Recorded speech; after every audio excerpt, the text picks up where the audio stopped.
Hello, and welcome to another exciting episode of the Comic Book Chronicles.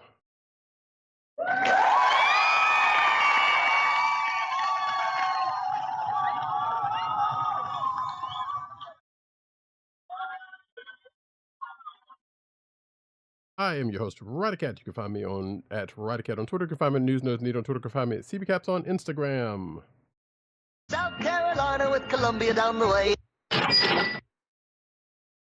And the sound effects you've heard come from another down man in Brooklyn, one agent_70 on Twitter, Instagram, and Threads. What's up, everybody? Co-hosting from the Borough of Kings. How y'all doing tonight? No sleep to Brooklyn! I'm just a kid from Brooklyn. And I was about to say Threads probably doesn't have their likes privatized at this point, or quote unquote privatized at this point. So I don't know. Maybe that might be an option for some of y'all that's still there. I don't know how that thing works. Either way, this is the Comic Book Chronicles, and you can find the show on the Coastal Podcast Network. That's cspn.us. Do it today. And you can also find us on your podcast personal place of choice, whether it be Google Play, no, not Google Play anymore, sorry, Apple iTunes, aka Apple Podcasts, Spotify, and the Coastal Podcast Network's SoundCloud page.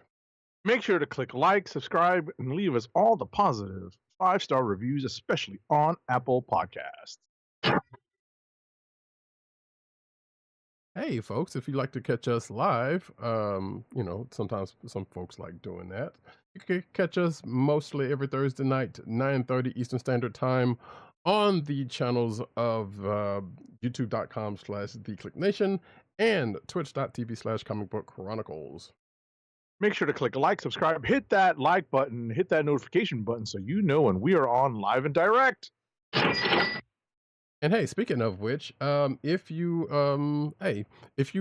are curious about seeing some gameplay from a certain G.I. Joe beat 'em up that was just brought out, well, not just brought out a demo, I think that demo's been out for a while. But regardless, if you want to see a demo of the game, you can check out both of those channels where I have put up some gameplay of it. And it was interesting. Going through that. It's still a demo, but there was some fun to be had there regardless. So yeah, go ahead and check out both of those channels, the Twitch or the YouTube channel for that, if you so inclined. It was amusing time.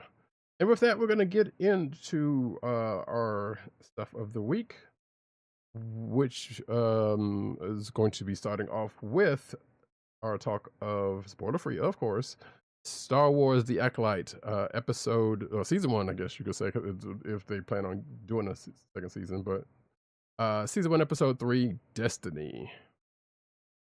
Right. And we have, I think, a little earlier than I expected, our big flashback episode where we catch up with how a lot of these characters came into contact with each other for the first time. And we gain a lot of insight into Osha and May and their upbringing, their possible origin story, their possible link to a certain are you an angel character who says that particular thing in Yes. Phantom Menace. And bottom line is, we do get to see a lot of the reasoning behind the actions of May in the first couple of episodes. So I liked it. It was an interesting way to dive into the story. I honestly thought this would be coming a little bit later down the road, but this is just an 8-episode series, right? Right. So we are nearing the halfway point in the series, and I kind of thought we'd get to the flashback in the latter half. So to have it in the first half is just a little, it's just a little bit different from what I was expecting. But bottom line is, I'm enjoying it. I kind of got a kick out of seeing a bunch of characters outside of, this style of character outside of Dathomir. I'll put it that way. Yes. and I'll hand it off to Roddykat. So with something Agent 70 just said is of interesting. Well, I agree with what he said, but I definitely do agree with what he said, but I want to add on to the fact that I think it seems as though while we did get some part of the story, it seems like we don't have all of it. Oh no, there's a mystery abounding here. Right. And I think that is probably why they still started this early with the background stuff, because they're probably gonna fill it in probably, definitely as the show goes on for certain. So, and that's probably why they did it that early. I don't have any inside knowledge of that, but that's what it seemed like, because of the fact that they did that, and because of the fact that it seemed like we don't have the full picture of things. Right. So, which I guess, could end up being a very smart choice, if it all plays out right, So, like I said, we still got 6 more episodes to go, so we'll definitely see. But not 6-5. Oh, that's right. I forgot there was 2. You are correct. You're right.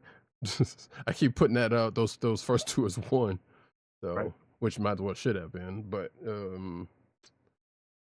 yes. So we still have 5 episodes left, and the story's yet to unfold to what end. And yeah, like I said, everything else Agent 70 said about what we're getting shades of definitely seems to be ringing true here. So, like I Are said, you I've an been angel? right. What was I gonna say? So I guess there is part of it that is probably somewhat waylay some people's concerns about a certain character that showed up in the first episode but didn't show up again for a reason, but that character did show up again in a way that we thought that character was going to show up in. So, I mean, I'm pretty sure for some people that's still not enough, but it is what it is on that one. I'm hoping another character actually comes back, because I would have liked to have seen some more of that character, and they probably will, but like I said, we just don't know how the story is going to unfold just yet. And I'm not doing like some people are probably doing, where it's like, well, let's see what the episode titles tell us about what could possibly be, or this and the other. Like, no, just let them come. It's not that serious. Like, I'll get there when they get there. Like, because there are people that still do that with some things, so it's kind of funny in that, but yeah, let them have it, I guess. So there's some people's idea of fun. With that, there's really not much else to say without being spoilery, so we're just going to move on to the next thing we're going to talk about, which is My Adventures with Superman, season 3, episode 4, 2 Lanes Divided. Diverged. Is it Diverged? It is Diverged. Uh-oh, then I wrote that in wrong. My bad. Remember, it is very Robert Frost. Yes, you did say that. But yeah, 2 Lanes Diverged. So it's still well, I'm not. That was still a mistake on my part, but I feel like they're both they both work. Right? Yeah, they both kind of work in this situation. Right. So Roddykat was quick to remind me, because listen, folks, life always lives, and when episodes are, when these episodes drop on Sunday, we record on Thursdays. Right. A lot of things happen in between, and it's sometimes very hard to recall what happens in these episodes. I will say, though, that he was very quick to remind me that there are 2 basic stories that are told in this episode. One of them being a flashback. Well, it's really a description. It's a descriptive sequence that shows how Lois was brought up by General Lane, because obviously General Lane is having some issues with Task Force X and Amanda Waller right now, right? The other half of the episode, though, involves Jimmy, Flamebird guy, being invited to speak at a conference But unbeknownst to him, he's brought there to speak on the quote unquote alien problem and the quote unquote Superman problem, opposite a longtime foe of Superman who is just being introduced. They're slow rolling his introduction in this series. I could always just tell you who it is, but if you are anything, or if you are even a little familiar with Superman's story over the decades, you kind of know who his big bad is, and that's who they are slow rolling out. I'll hand it off to Roddykat with that. I enjoyed it. I will say that I think Lois is probably my favorite character on this show. Yeah. But and that's where I'll leave it. I hand it off to Roddykat. Yeah, Lois is pretty great. Admittedly, so I agree with that wholeheartedly. But yeah, with the stuff with the backstory between her and her dad is it's kind of touching in spots, but we get to see kind of in a way why she is the way she is, and I guess how it got to that point with between her and her dad. So right. There is that. The thing that was amusing to me, in that how the both sides of the story kind of converged, and it seemed like the whole thing obviously was by being a plotted out story, but it seemed like I feel like someone's going to come in a later episode and be like, you know what, this being this way, and then this kind of cross section into the other story was by my design. Right. Because that's just kind of how it felt like. It was like, there's no way in the world that thing just both of those happen by happenstance. Like, yeah, coincidences happen all the time. Don't get me wrong, even in scripted stories. But that one feels like, well, yeah, well, we want this to happen so that the thing that happens later on in the episode, was going to be able to happen. So whether that ends up being the actual case or not, was just in by nature of the what happened happenstance, then I will be actually kind of shocked. There's actually a couple of Superman related or versions of Superman related adversaries that show up here. The one that Agent 70 mentioned, but also there is a version of a lesser adversary, or at least by name anyway, a lesser adversary kind of pops in for a minute or two. We don't know whether that character is going to end up being their their supervillain moniker or not, but there's things we don't know. And a certain other general that actually shows up that I believe, if I'm not mistaken, also kind of had some kind of a General Ross type adversarial nature with Superman. I can't remember or if that was the case or not, but like there's a couple of other people that come in to play outside of the one that Agent 70 is mentioned. But realistically, that's the one that folks kind of want to see, come in with all their glory, if that intends to happen. So, and as Agent 70 says, still, well, at this point, they're still follicled. Yeah.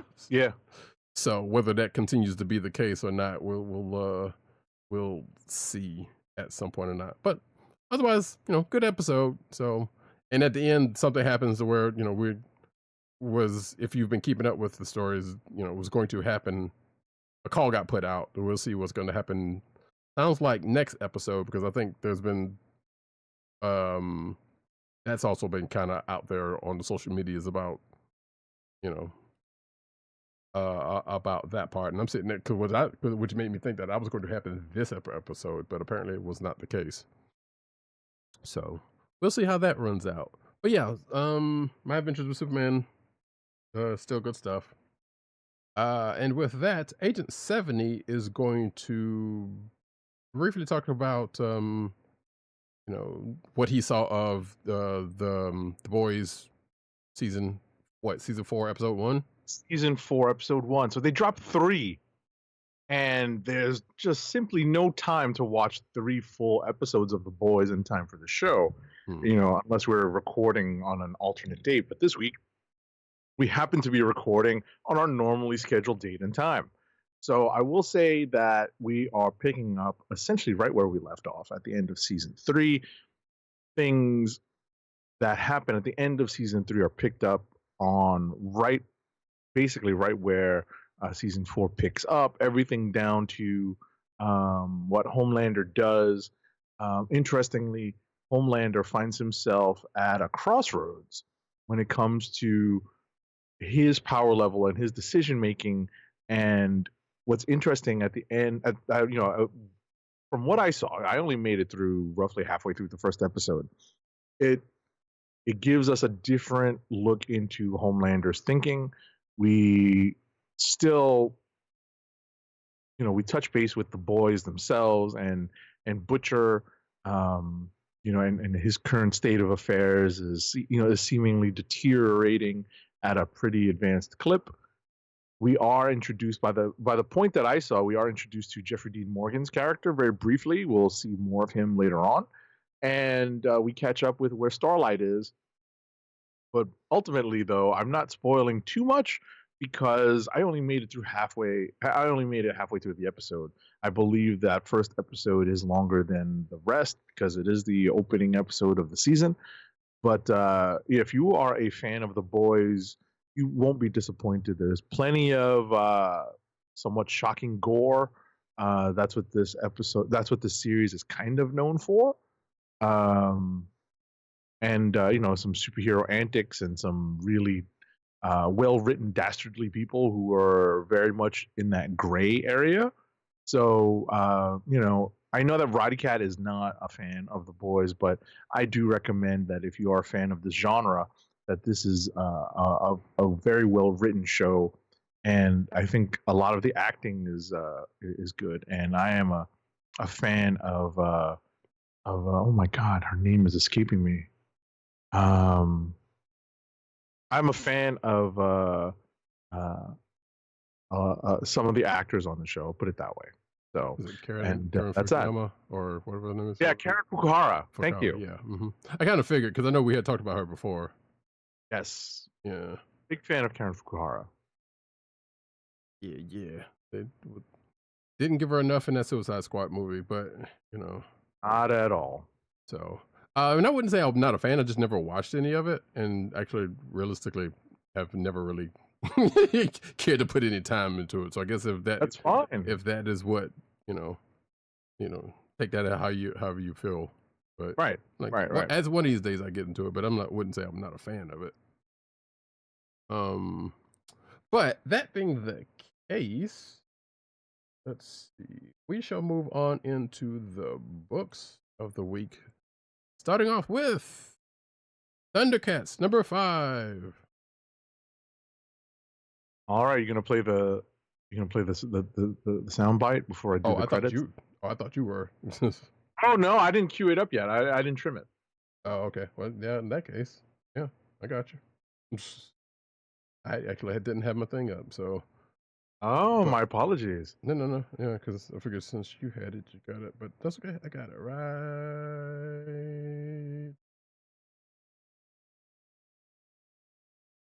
Yeah, I know. That's what happens to me too. That's why I felt bad about putting Roddykat on the spot. It happens to me too. It's like, oh, I thought I had this ready and ready to go. It didn't happen, But anyway, here we go. I got it. Hold on.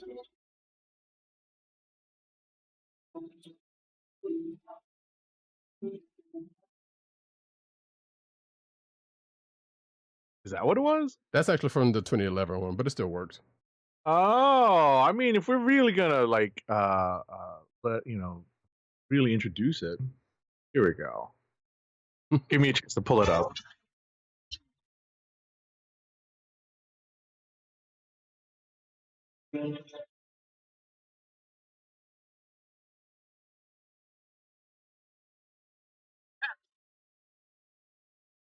Okay.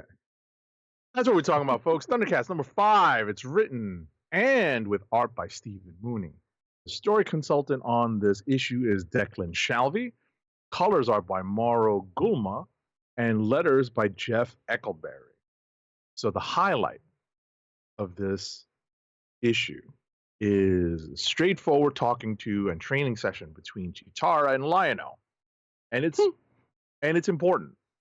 It's important that it's hashed out between these two particular ThunderCats. And what's interesting about it is the way that the dynamics are described between the characters. This is the natural character to take on this particular task. And with that, I'll hand it off to Roddykat because I'm sure he has other stuff to talk about. Yeah, this one was an amusing, actually, like kind of a potential click of the week because it serves a couple of different purposes. One of which, and I'm not entirely sure if this is how it's going to play it out, but there is a preview of the upcoming Cheetara #1 in the midst of this issue, which this is my personal belief that they probably had this issue set up that way purposely between Cheetara and Lion-O because we knew it was coming. That could be just me speculating. I don't know the case, but all signs points to that it could very well be the case. There's also actually, while we're at it, a shorter preview of the Johnny Quest book that is coming, which I wasn't expecting that one to be in this particular book, but yeah. But so there are two previews in here for those who are interested and hadn't read it yet. It's weird how they're doing those previews though, because it's like they're just dropping right in the middle of the book, right? So, because like, oh, here you go, you're in the action in the book, and then bloop, it's preview. I'm like, okay. But nevertheless, it was some good action. I do love Cheetara's method of training Lion-O because it kind of, in a way, feels like Morpheus from the Matrix in one part. Yeah, it does. It definitely does. And outsiders are like, you know what? Tough luck, kid. Tough love, kid. Yeah. He was like, look, you got all the leeway you had, but it's me and you now. Which obviously gives her a little bit more character than we've, a little bit more character build than we've seen so far in this book. So, and like I said, the upcoming, her upcoming miniseries also, I'm sure will, shed a little bit more light on that as well. But outside of that, yeah, there's really not really much to say that won't get too far into spoiler territory. So I would just, end it by saying, like, yeah, this was a fairly decent read. Oh, and the change, there was, as Agent 70 had said at the top of it, there is a creative team change here with the writer and art, even though the technical Declan Shalvey is still on board with as an advisor, as a consultant. So right. The art, I don't know. Did you? So I guess that's one to ask you because I know you're more art focused than I am. Did the change in art, change anything for you in this?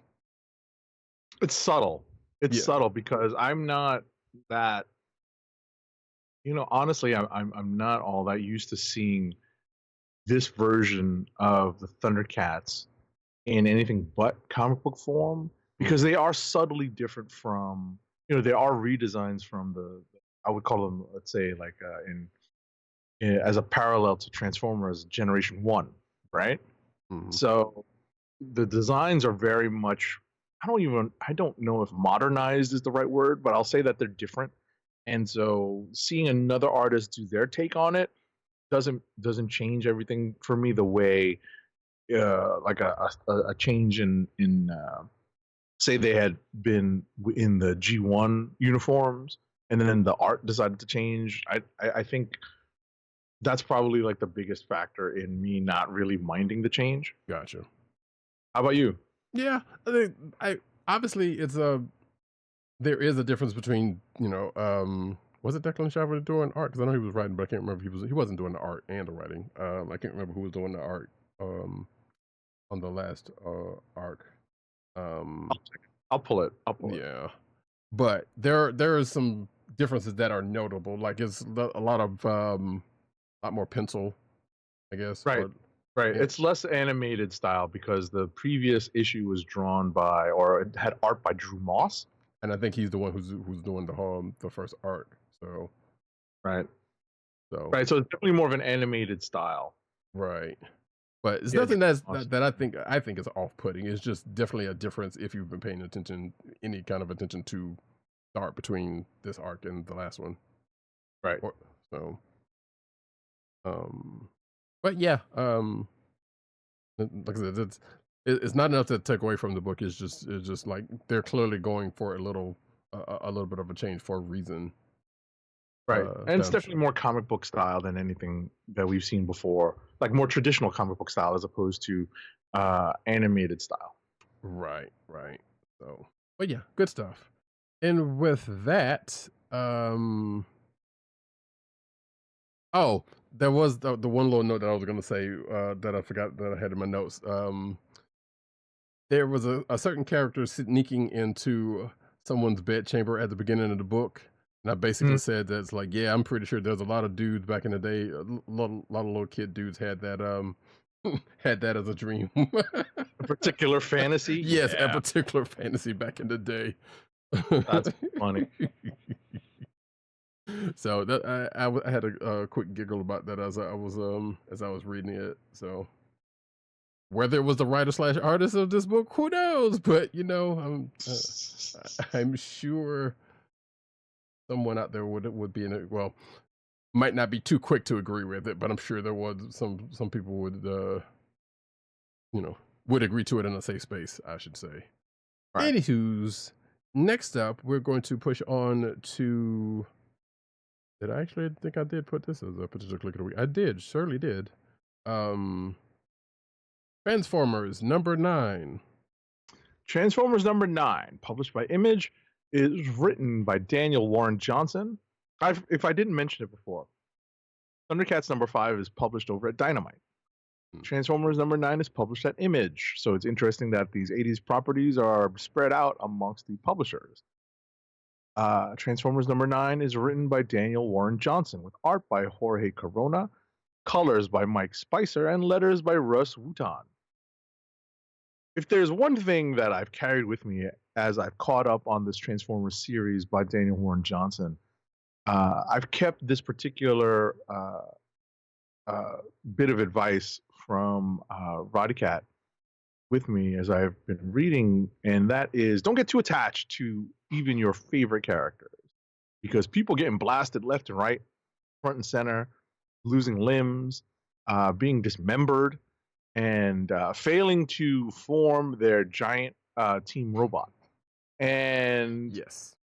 I kid you not, folks, you know, there's multiple body counts, multiple injuries. This is not a series in which these giant robots make it out unscathed when it comes to the aftermath of the results or even the fighting of battles, right? So with that said, it's interesting that the story at this point in #9 moves towards the linking up between Cybertron, or what's left of Cybertron, and the Autobots and Decepticons on Earth. That's the big kind of spoilery thing that I'll drop. It doesn't change much because I'm not saying what happens, but that's where this story seems to be going, and I'll hand it off to Roddykat. Yeah, I was kind of surprised that happened as quick as it did, because, like, hey, we were seeing. Granted, we've been seeing kind of both sides, in the last couple of issues. So if at some point something was going to happen, Right. but I figured they were going to keep it that way. But it wasn't up until the page where that actually, I was like, where you could see, oh, well, clearly they're about to roll up into this, where it was like, okay, well, this is what they're doing. Right. And yeah, definitely, as I just said, and as I think I said, even from Transformers, from the first issue, yeah, this is they're not playing around. They are absolutely not playing around. And some would say that, well, you know what? It's Skybound, it's Kirkman, and of Walking Dead fame. Even though he's not writing this book, I'm pretty sure he maybe he might have said, "Hey, you know what? Do what you got to do. As long as Hasbro's happy with it, you know, is okay with it. I'm sure, you know, let it fly." Um, but that's actually what's been making this part of what's been making this book kind of so compelling. It was like, oh, you they're serious about this. Like, yeah, you see some nostalgic bits, you see some of what some would consider fan service, but like, yeah, there's still the story's still kind of what it is, and what it is still entertaining, and Right. you know, they're doing some things that, you know, I hope they can keep up in the long run, honestly, you know, Mhm. because like this book has had a great start, and so far it's continuing to do pretty well, and you know, the changes to some of the characters, you know, might have been for the better in some cases. As you, as friend of the show, Von Gloom said, he made a certain one or two a threat where they weren't in the animated version of his, and Right. there was one that we knew that was already a threat, but was not able to, you know, correctly get a shine on because of the fact it was a TV show. Right. Right. So And I chuckled at the highlighting of what seemed to be maybe Daniel Warren Johnson's favorite toys as a kid, because he doesn't necessarily veer towards um, the old standard favorites, right, right? Nor does he veer towards most of the old standard favorites, although some are there when it comes to the Michael Bay verse. right. So, you know, it's interesting to see which characters he chooses to highlight. And there was a surprising one at the end of this issue. Yes. Like, did I have that toy? I think I might have. I feel like I ended up Was he having that. was he like a mini hovercraft? Yes. I have it. I had it. I don't have it now, but I had it. Same. Yep. Yep. Yep. Yep. Yep. Yeah. Did you read the letters page? I did not. Okay, because there one of the last questions that was asked was asked that was kind of almost in relation to what you just mentioned. Oh, about like Not his with that favorite? particular character, but just in general with Daniel Warren Johnson's, you know, Mhm. love of characters or Right. certain characters. So yeah, there was a question that was kind of posed on that front. Was it answered? Yeah. Oh yeah, he answered it. Well, yeah, he answered it.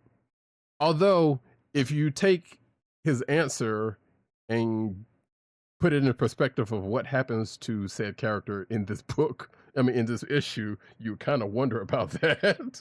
Right. I'll put it to you that way, or one of them, I should say, because I think he might have listed two.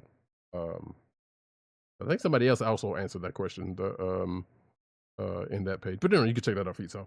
But yeah, Transformers still pretty good. This issue still firing on all cylinders. I assume we're going to get the answer to a certain question that I had about a particular bot that's kind of been showing up on one side, but we still don't necessarily know who it is. But I think we do know who it is because they've been mentioned.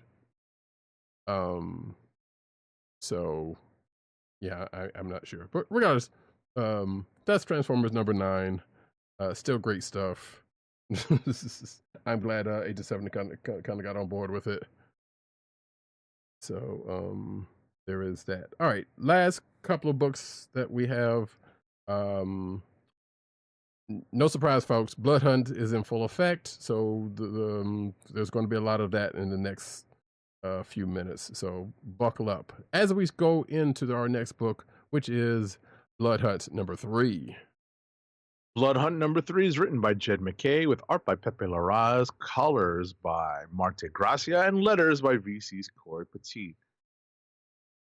Again, much like our commentary regarding the previous issue of Blood Hunt number 2, we're getting some of what happens in the main series in some of the other issues, but I think in this issue we get to catch up with some of the main protagonists as they split up. You know, they're all on separate missions to do what they have to do. Interestingly, we have it's a nice, I guess it's a guess it's a Deus Ex Machina because it literally drops out of the sky. It's something that is part of T'Challa's mission given by Blade, and I'm not familiar with this particular thing, so I did not have a chance to Google it to see if it popped up before. But ultimately, though, we have the plans, the doomsday plans, the actual plans for victory starting to take shape on Blade and the vampires' side. So I'll hand it off to Roddykat. Yeah, so Agent 77 and I was talking before the show, and we will bring this up probably again in a moment or two. But yeah, so I think if there was a fault to this issue, is in the fact that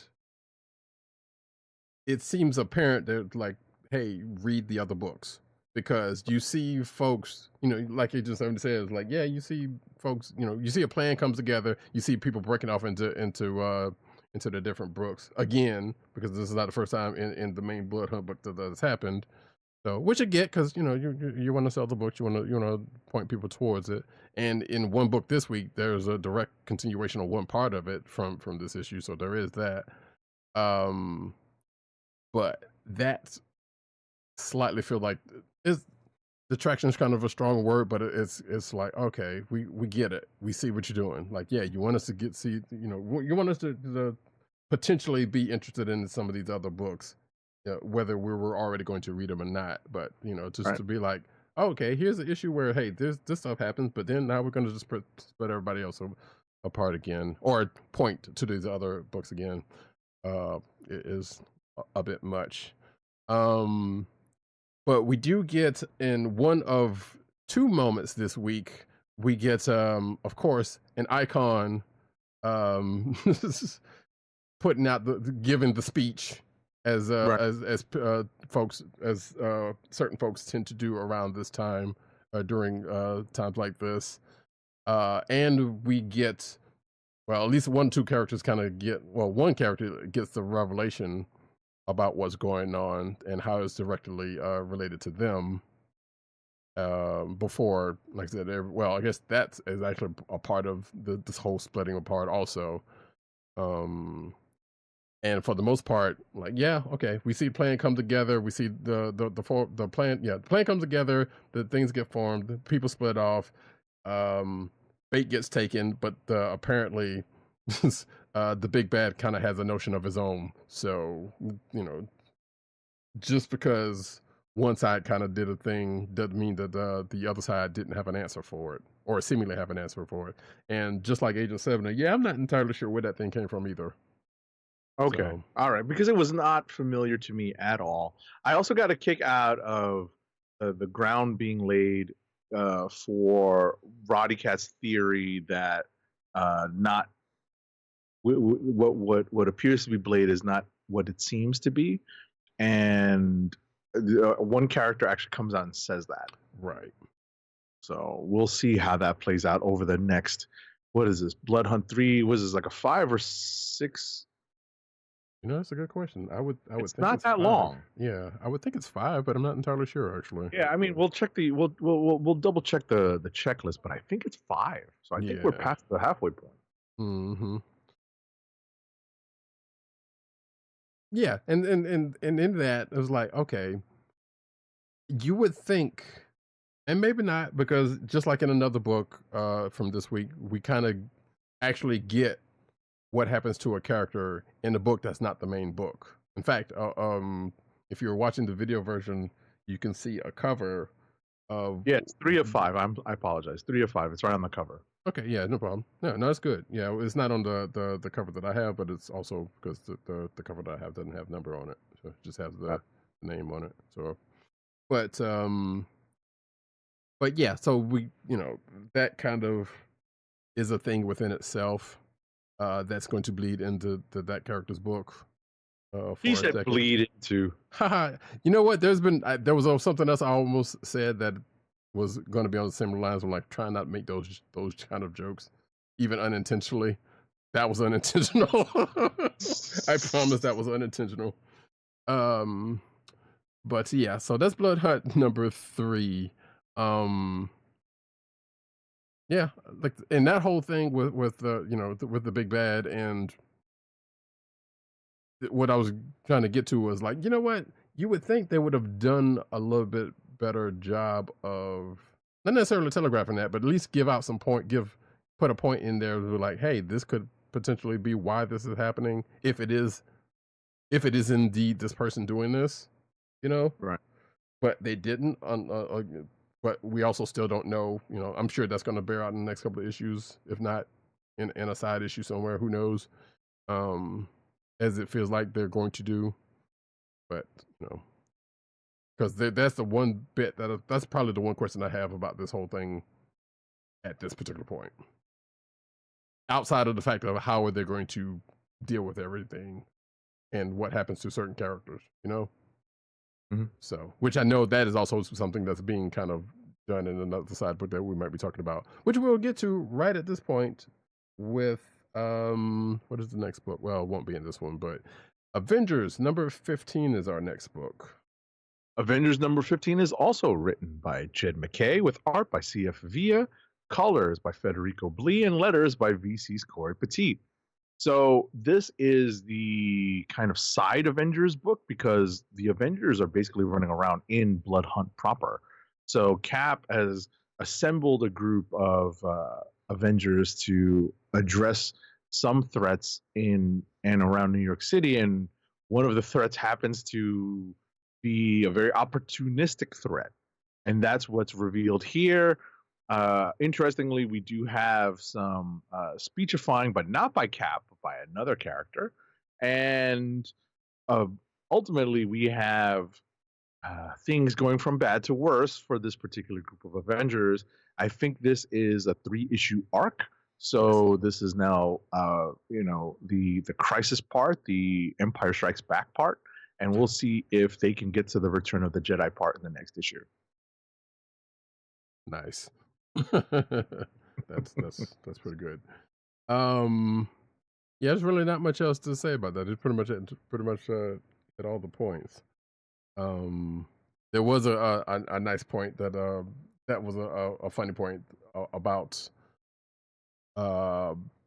potential aspirations of one of the Avengers that one of the other members of the crew may have potentially unintentionally hit upon. That we found out in just a one-off panel, so that was kind of cute. Right.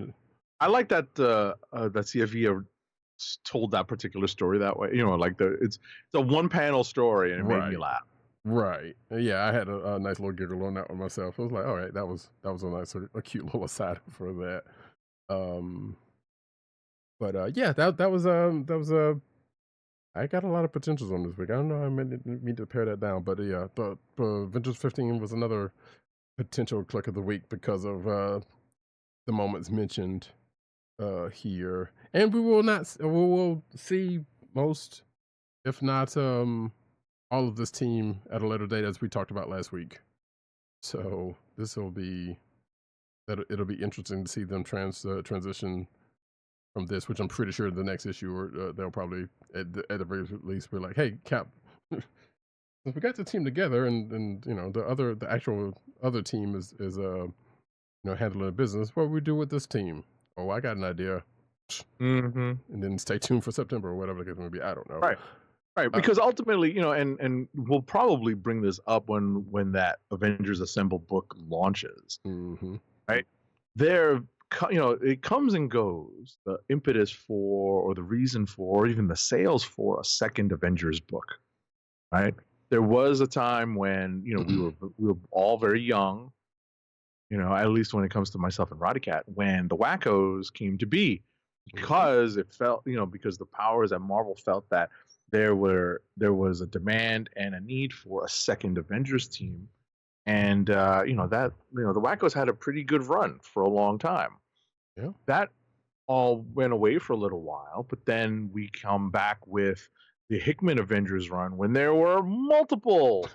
Get 2 Avengers books. We were in like X-Men territory at that point when Hickman was running wild in the Avengers corner of the Marvel Universe, and there were a lot of Avengers books. And then that sort of went away, and now we're back here, where maybe it's all cyclical.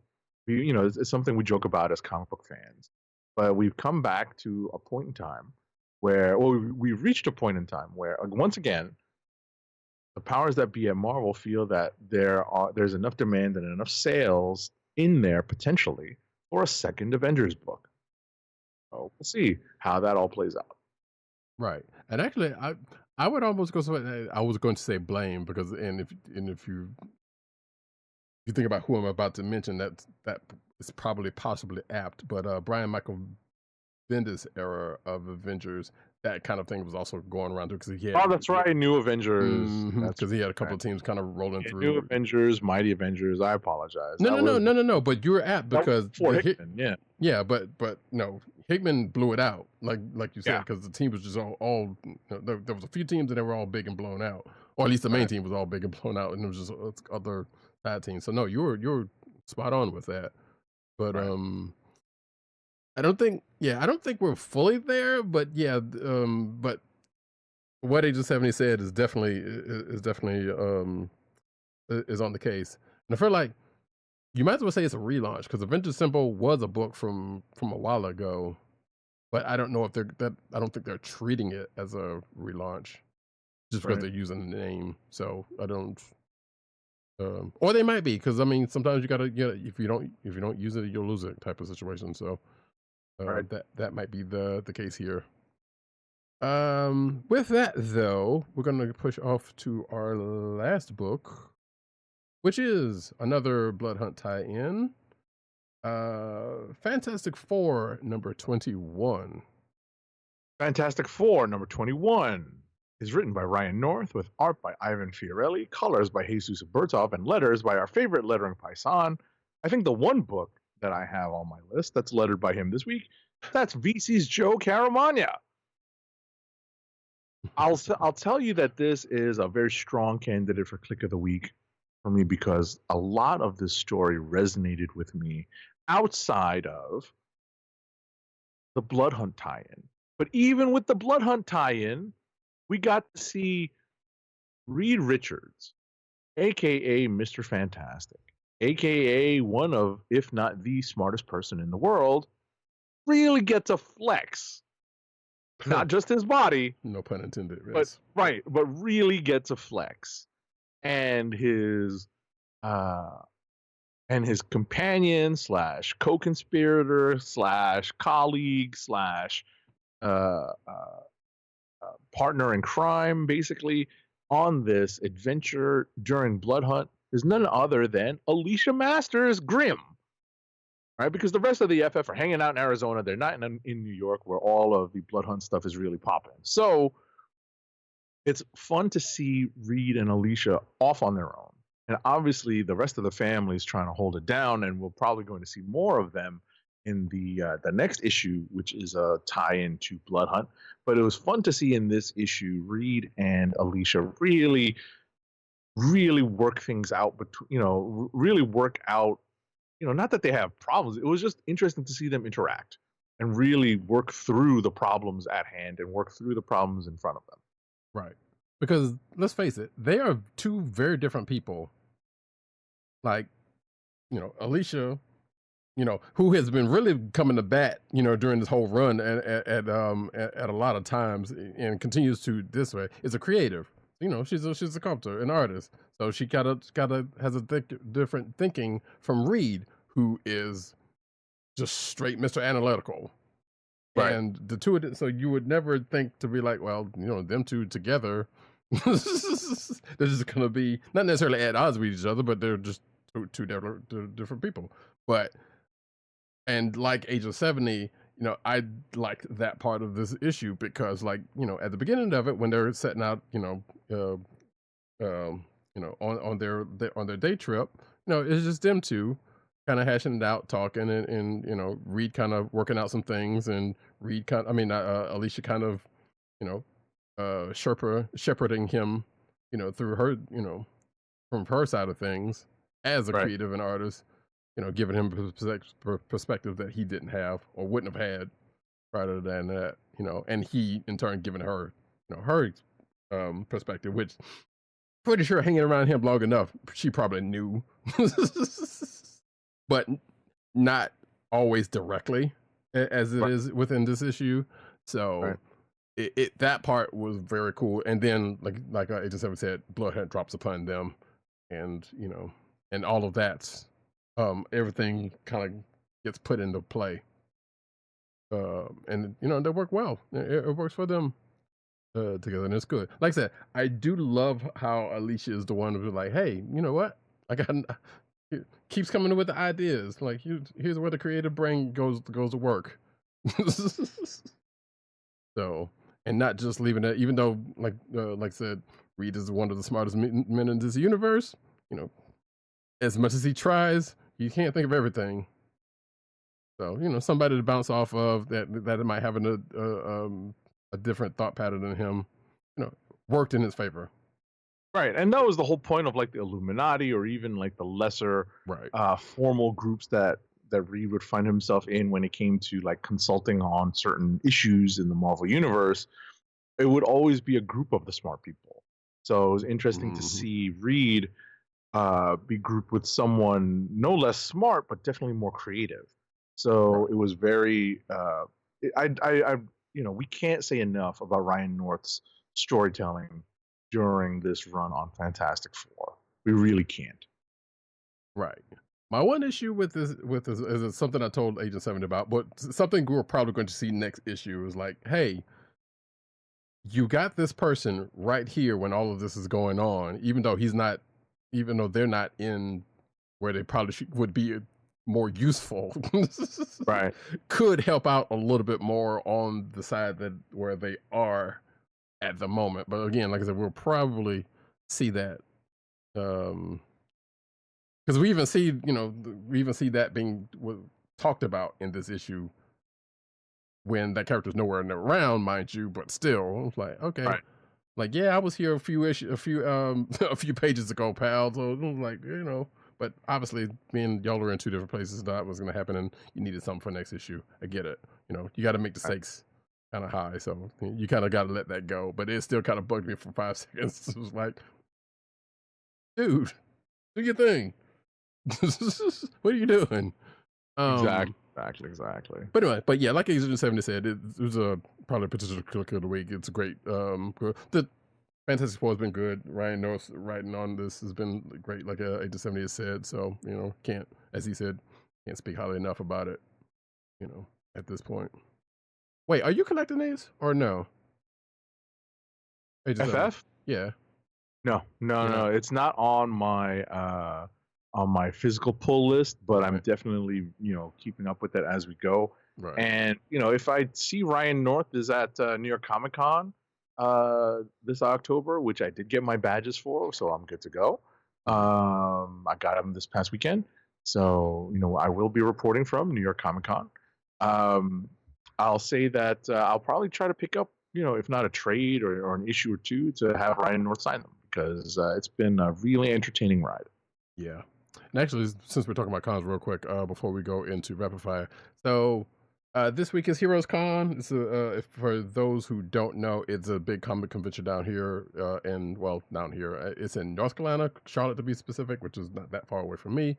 I know my comic shop dude is going because I talked to him yesterday. And it was like, yeah, it's the second time, which I did not know because I thought he had gone a few times before that. And I don't think I'm going to make it. And I kind of want to, but I was like, I'm not feeling like making that trip, even though I do have another reason, as Agent 70 knows. I have another reason to go up there outside of hitting that venue. But I don't think I'm gonna make it. All you need is one excuse, but if you have two, I got 2 excuses. I just don't. It's just a matter of the energy. Yeah, exactly. Other things, so. Right? I get it.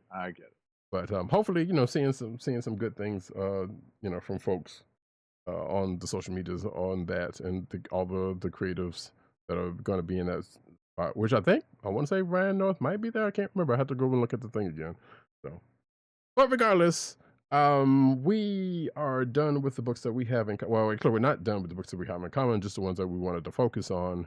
as we get into rapid fire reviews. Rapid fire review time, folks. Time to spin it up. I ain't got time to breathe.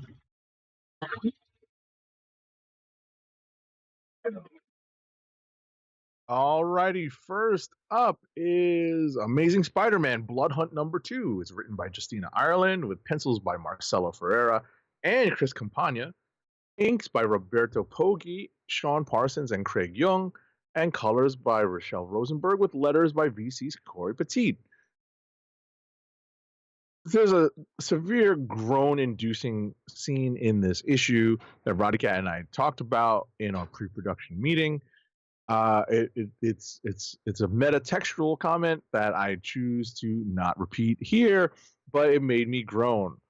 Otherwise, I feel that this is not superfluous, but it's definitely on the extra side. It's definitely not on the key Blood Hunt stuff. It definitely brings in a lot of older Spider-Man, more recent past Spider-Man concepts back into circulation to keep reminding people what Zeb Wells has done to the story, and even before that with Spencer's run. Anything else to say on that? Nope. Alrighty, next up is Gods #8. It's written by Jonathan Hickman with art by Valerio Schiti, colors by Fair Cifuentes Sujo and Marte Gracia, and letters by VC's Travis Lanham. Roddykat did not read this. I will say, though, that it is convoluted Hickman mumbo jumbo. It does not leave the characters in limbo, per se. It does wrap up certain recent events, but it does, I think, successfully transition the characters into a holding pattern, leaving Hickman and other Marvel characters the option to pick up these characters and drop them into newer situations in the future, or until Gods, is given the green light to come back as another series. Next up is Giant Size Daredevil #1. It's written by Saladin Ahmed. I'll get back to that later. With art by Paul Davidson, colors by Matt Hollingsworth, and letters by VC's Clayton Cowell. So, getting back to who wrote this, the main story in this, because the second story is a reprint of Frank Miller Daredevil story. The main story in this Giant Size Daredevil, believe it or not, does tie into the current story that's happening in the Daredevil book proper.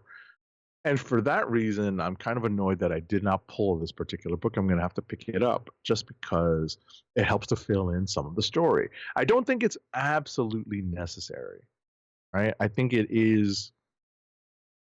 helps to provide context. But once you understand where Saladin Ahmed's main Daredevil story is going, you can see how the character that is highlighted in this issue will, what role they're going to play. And it's not a big spoiler if you read issue #9, you know who it is.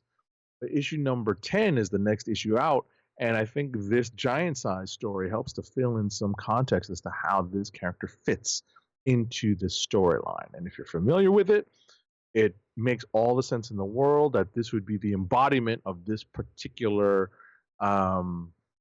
aspect of the story.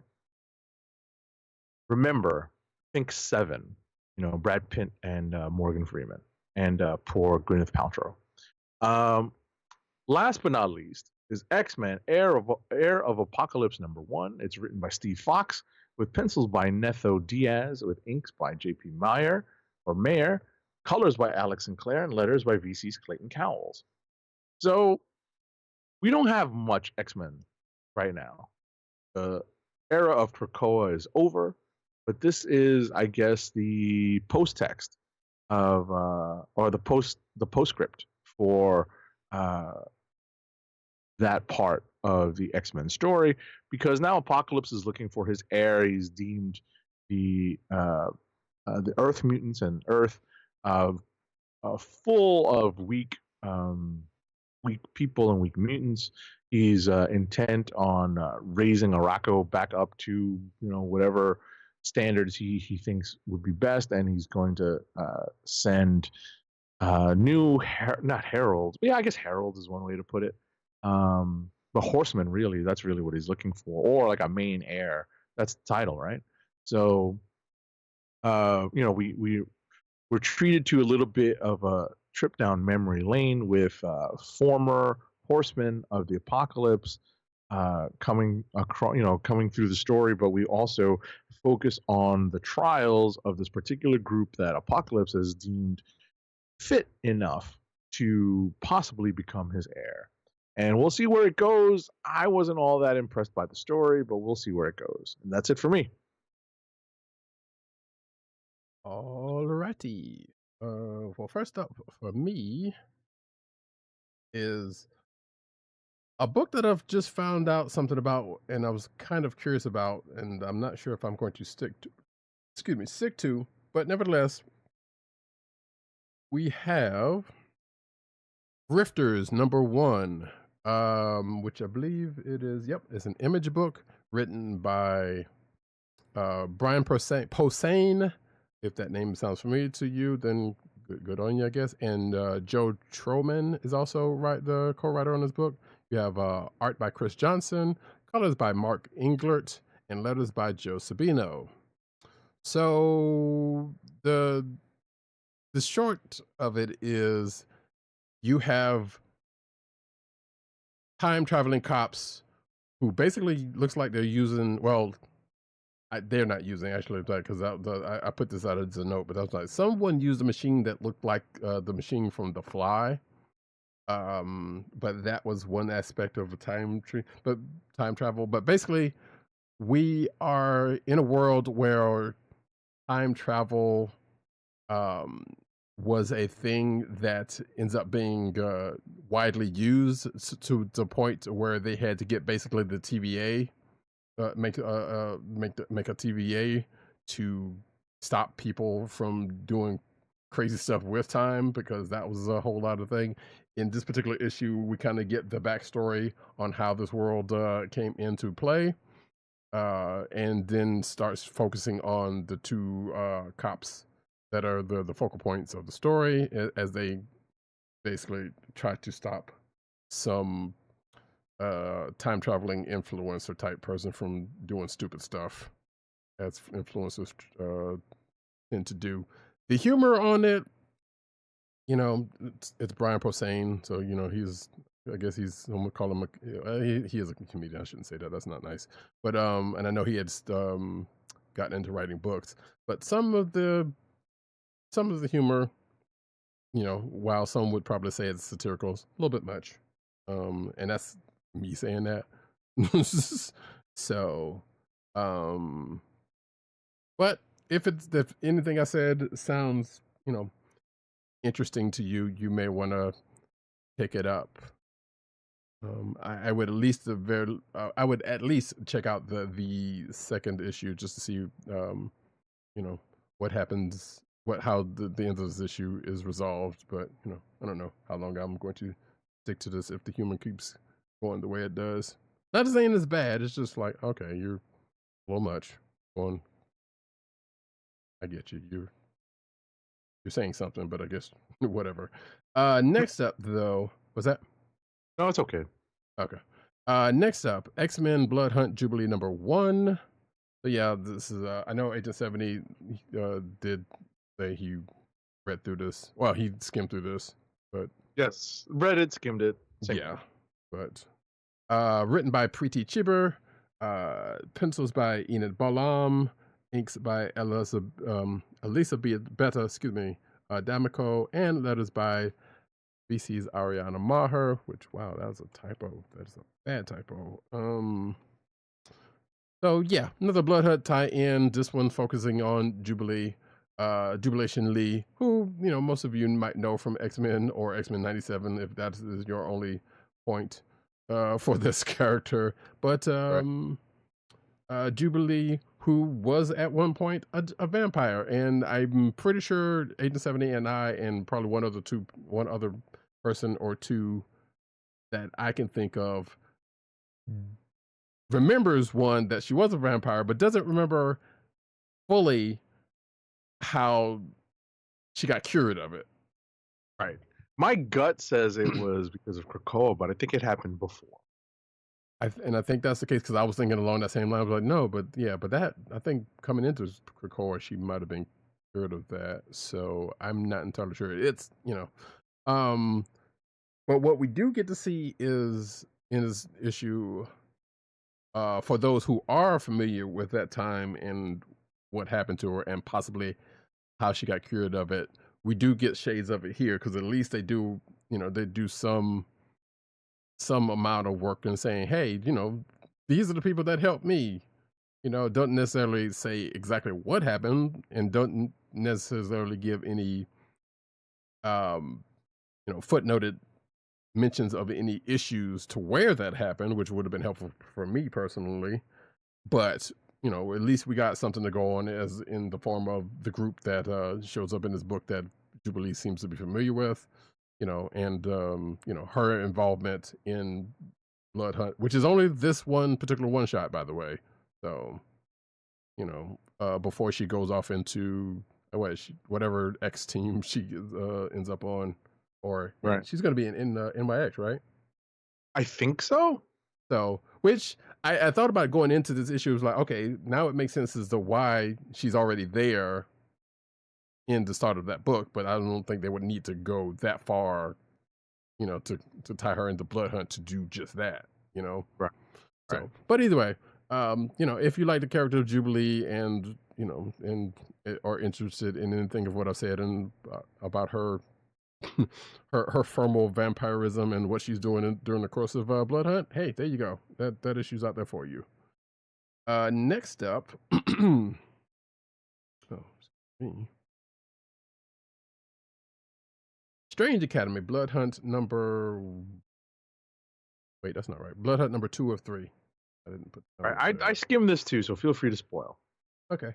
Bring up and I make a quick change really quickly. So all of these Blood Hunts I was going to mention earlier are the tie-in issues are all 3 issues. With the exception of like these one-offs, like the Jubilee one that I just mentioned. I think there's probably 1 or 2 one-shots in there somewhere, but I think most of the stuff that are tied in are like 3 issues, if I'm not mistaken. Definitely the ones that are definite tie-ins are definitely are 3 issues. So yeah, Blood Hunt Strange Academy Blood Hunt number 2 of 3, written by Daniel Jose Older. Art by Luigi Zavaria and Eric Gapster. Color artist Edgar Delgado, and letters by VC's Clayton Cowles. So yeah, this is a continuing the Strange Academy kids' mission, or their perceived mission, because just like Scooby kids, once they get a bug up them, they got to go ahead and do what they feel is right. But in this case. The mission that they gave themselves comes from eavesdropping on Doctor Strange and Dr. Voodoo, and a potential cure for what's going on in Blood Hunt, and that being getting rid of all the vampires. However, in this particular issue, that hits a snag because what they find out at the end of last issue and this issue is that one person that they've gotten close to, that they've become friends in, and is kind of a focal point of the story, is a vampire. Whoops. Yeah. So doing that would, doing what they were set out to do would have also affected this person here, which obviously made them change course of action. They have another run-in with the Darkhold made flesh.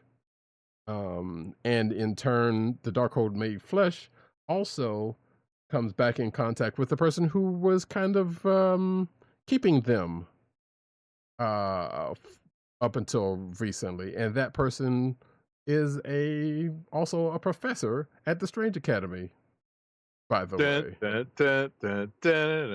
Exactly. So and the Darkhold knows that she's kind of wanted him, because the Darkhold is presenting himself as a him, wanted to use him for her own particular reasons, which we found out in a recent event type thing surrounding her and that. And also, I believe Scarlet Witch's annual that has passed fairly recently. But we also come to find out that the Darkhold is not potentially all bad. Come to news because I guess it wants to do some good. But once we find that out, along comes one very I'm not even say enigmatic, bombastic leader of a Eastern country who kind of comes into play in all I got a kick out of that. Yeah, and of course the way this character does anytime he steps in the room. Right. My favorite part about that interaction was that one of the kids is like, "We'll help you," and I'm like, "What?" Right.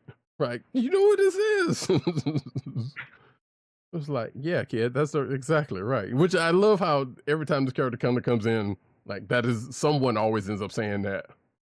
It's like, you know who this is? Come on, what's wrong with you?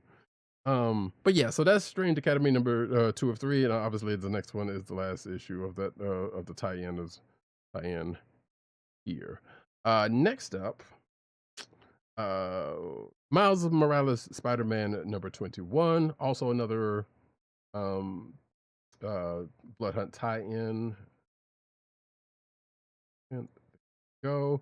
And this particular tie-in, which is written by Cody Ziegler, art by Brent Peoples and Daniel Picado, color artist Brian Valenza, and letters by VC's Corey Pettit.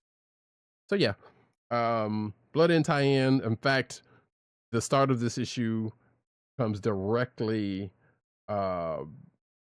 from Blood Hunt number 3, and then part of it breaks off yet again into another Blood Hunt tie-in, of which a couple of characters are involved in before leaving Miles to kind of get back to his own tie-in, which will involve a team up with a former adversary of his, who is also have had some dealings with being taken over by a vampire, and in fact may yet again have such an interaction with this vampire that both this character and Miles has dealt with before, but with the help of Blade last time.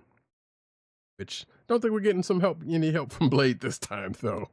So that is pretty much the crux of this issue. And yeah, and Miles is still dealing with stuff from the main Blood Hunt book because he's, that is the thing that is going on with him, which was temporarily kind of cured in Blood Hunt number 3. So this is one of those cases where like, yeah, it kind of helps to read the stuff in order, because if I had read this before that, I'd have been like, wait, what, huh? Especially given what happened at the end of Blood Hunt number 2. Uh-oh, oops. Quick. No work emails right now. Anyway. Oh, no. I'm kidding. That's what it sounds like to me. Yeah, I know you get triggered by that, which is understandable because it's like, oh god, I want to hear this late at night. Next up, though, I know Agent 70 had skimmed this one as well. Ultimate X-Men number 4, written and art by Peter Momoko, script adaptation by Zach Davison. All these typos, what the hell? And letters by VC's Travis Lanham. So we were talking about this before the show, and Agent 70 pretty much said, like, yeah, this. Well, I'll let him say what he said about this, about his sister, so you hear from his own mouth. What's that? Oh, you were saying what you were saying about Ultimate X-Men. So it's easy to read, but hard to understand. Yes. And I think that's the best way to put it, because trying to figure out how it all fits together is, I think, the hardest part. And obviously we have the contextual assistance that's provided by the opening, in that opening summary of what's happened before. But I think I'm just having trouble grasping where this is all going. And obviously it's still very early. It's only 4 issues in, right? Right. And there's still a lot of world building going on. There's still a lot of curveballs that Peach Momoko is throwing at us, because we're not dealing with just mutants, because we've been introduced to a character who is not a mutant but rather a magic user. And seeing how that all fits together in this version of the Ultimate Universe is, a part of the, maybe not the confusion, but the harder to understand part. Right. So, and obviously, just one last point, it's all in the context of it being told in Japan. Like, this story is being told in Japan. Right. Using Peach Momoko's, style of art. Right. Which if you are familiar with, can be, some would say, weird, strange, but strange in the ways that, yes, that what is being portrayed is supposed to be. Mm-hmm. So that is not an art knock against the art. It's just like, no, it is what it is because of, the methods. But yeah, so we have young Armor, if you know that X character, school time. She just met May, who is a new character, who is also a mutant. But in this particular issue, and she's still kind of dealing with some strange things around her. One of which may possibly be due to a certain X adversary. I'm still thinking that might be who that is. That is probably in their periphery. But also, as Agent 70 said, we got Miko Minoru, who's a magic user, all up in here, who, not much in this particular issue, but is definitely has been introduced in the last issue. But Hisako Armor has some other issues, as she was kind of running around after some dude who may or may not be the person that I'm talking about, who may or may not be a certain ex adversary, because who's been kind of in the periphery. Had a run-in with him, and which may have put Hisako in a position that she would not want to be in, because she's not necessarily been wanting to have people know, about her abilities. But apparently, during the process of this chase and interaction with this person, that the cat might have been let out of the bag, but thought to be stamped out because of with the helpful help of May, aka Maystorm, but someone else that was kind of around,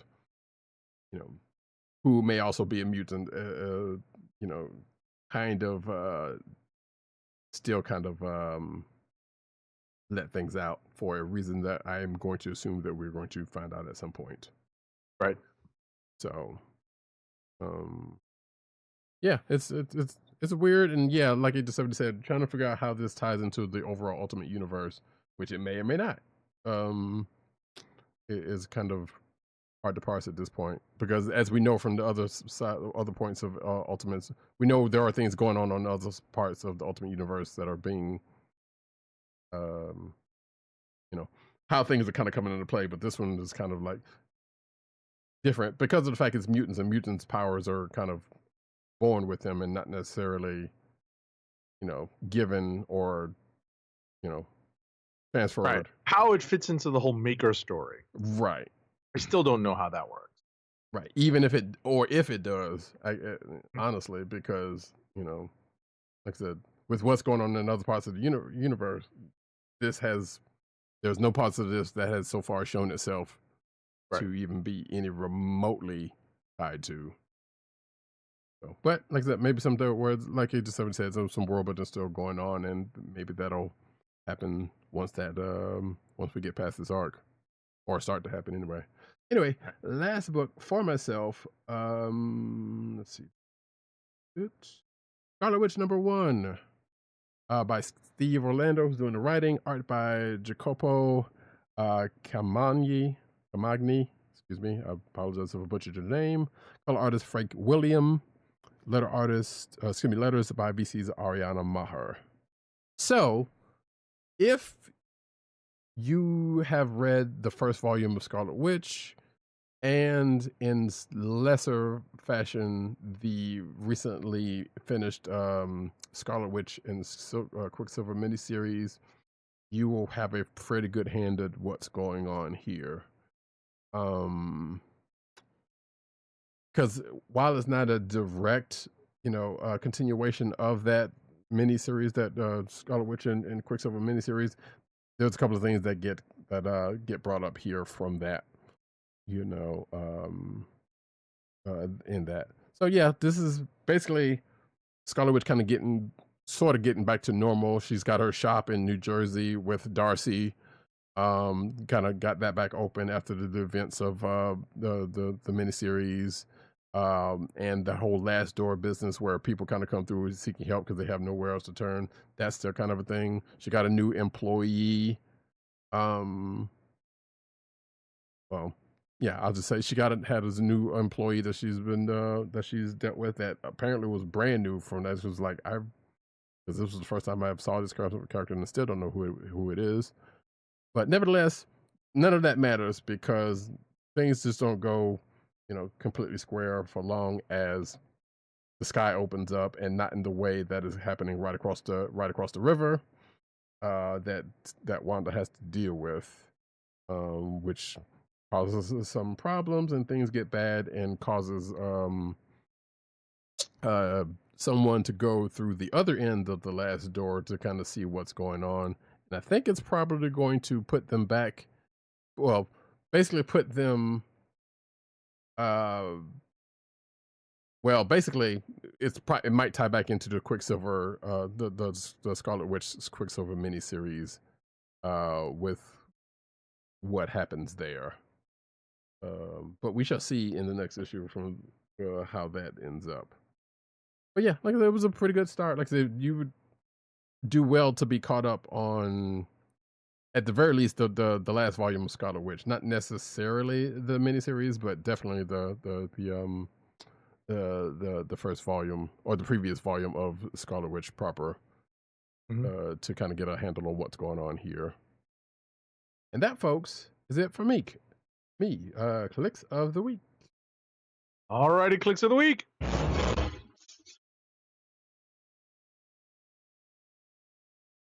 I'm going to go with my first instinct. Okay. And that's Fantastic Four number 21. I kind of figured you would. It's a good pick, so I don't blame you at all. I do not blame you at all. It was definitely up there. I have a pick between FF, Transformers, which some people out there are probably like, of course it is. Nah, not always, but I'm just saying, Transformers is a good book. Not just because of my infinity with the product. ThunderCats was also on that list. But I guess, yeah, Avengers. I forgot about Avengers. I did mark that as well. But I'm going with Transformers number 9. Because it really was pretty good. It was good. And then that is not just because I'm a fan, but because it was an actually good book. And the fact that I'm a fan is just helping that. There's Fantastic Four, and here's Transformers number 9. And with that, folks, we're going to get into the news section, but first, an ad read. Our first ad read of the night is for Wink, your personalized wine club. Wink is a world of wine delivered right to your door. From rosé to cabernet to torronté, Wink has over 100 styles of wine to discover. Ever try an orange wine? Wink connects you to a world of exclusive wines tailored to your taste and delivered directly to your door. Wink delivers 4 bottles of wine to you every month with free shipping. You can pick your own bottles or let Wink choose and match to your taste. It doesn't cost a thing to become a member, and you can skip or cancel anytime. And now the listeners of the Comic Book Chronicles can enjoy an exclusive discount of $20 off your first order. To place your first order with $20 off and to help keep our show free for you, go to our network website at cspn.us/wink. That's cspn.us/WINC. Wink wines through CSPN. Do it today. Now we get into the news.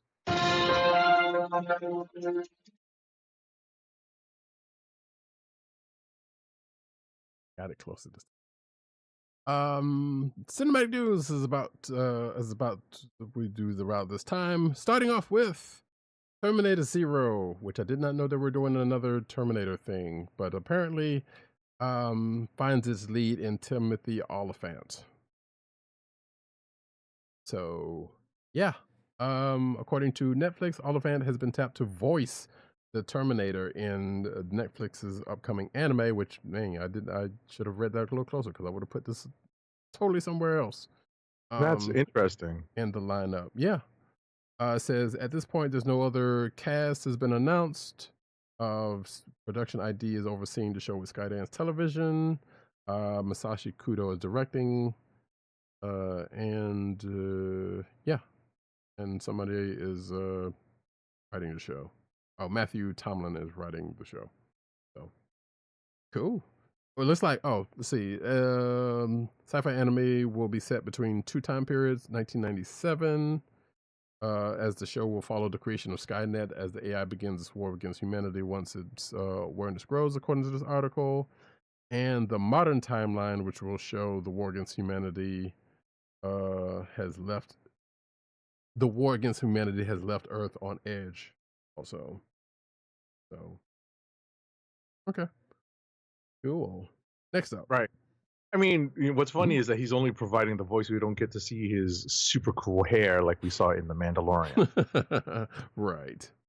Right? Like that perfectly coiffed hair that was under a helmet and just popped out. Anyway. Unless, they'll give him like a human skin, and with his likeness, which I doubt, but there's a possibility they will do something like that. Sure. Then you'd ask, how did the Terminators replicate that hair? Anyway. Right. That's just a joke, folks. All right, next up. Will Smith's and Martin Lawrence's Bad Boys 4 jolted the summer back to life with a $53 million opening. Okay. Like, jolted? Like, really? I mean, okay, just say the thing did good. You ain't got to be like... Yeah. I'm kind of offended that the Hollywood Reporter's headline did not include Martin Lawrence in the title I put it in. Yeah, I also agree with that. So I don't know. Because these Bad Boys movies are not just Will Smith. Exactly. They never have been. They never have been. Right. No, I absolutely agree with you on that. And I hate they did this, like the byline right underneath just basically talks about the slap. Like, come on, really? It's 2 years. You're not Stephen A. Smith. You can get past that. I mean, it was, you still just, whatever, man. It's just so silly. There's so many more important things to talk about. Right. Exactly. So like, okay, man's got a career whether y'all want him to or not. The fact to keep bringing it up at this late date, just like y'all just trying. But anyway, how the Acolyte premiere pulled off. Wait, hold on. Did I miss something? I think I might have missed something here. Nope, that was it. Nope, I didn't. I did miss one. There we go. The Acolyte premiere delivers 11.1 million views in the first 5 days, the biggest Disney Plus launch of 2024 so far. So yeah, the first episode did some numbers. Cool. Next up. Alrighty. Next up. How the Acolyte premiere pulled off those two shocking reveals. It's one of the boldest moves Leslie Headland could have made. Okay, this is some. Yeah, I know. It was Editorializing. Yeah, pretty much. News. I like being slightly hyperbolic, but okay. Yeah, I mean, I don't know.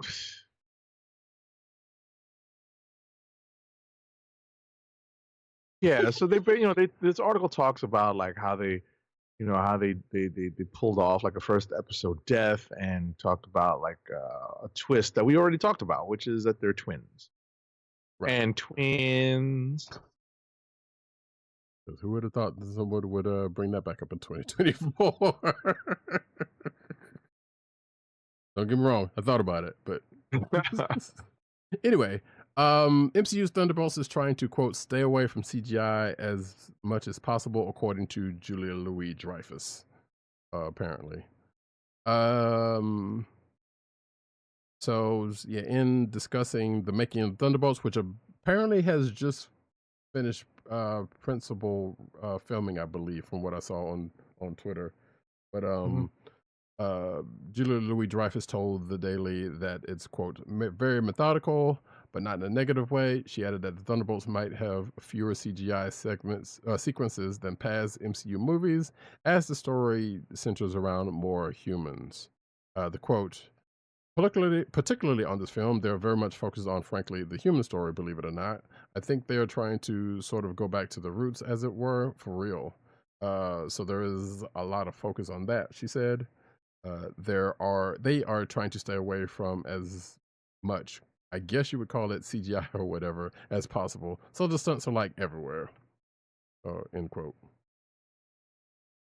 Apparently, she's also done a couple of stunt sequences, which involved some days of rehearsal. I'm like, look, protect Julia Louis-Dreyfus at a lot of costs. That's all I'm saying. Don't let her get hurt. Next up. So Jan Demange is no longer directing Marvel Studios' Blade movie, The Wrap, is reporting. So this apparently happened a while ago and was entirely amicable. Demange, best known to date for directing the acclaimed television series Lovecraft Country and Top Boy, was the second director to part the project after replacing Bassam Tariq. So apparently, Marvel veteran writer Eric Pearson is still working on the Blade script, and Mahershala Ali is still attached, but he's now in talks with Universal and Amblin to join the next Jurassic World film in the meantime.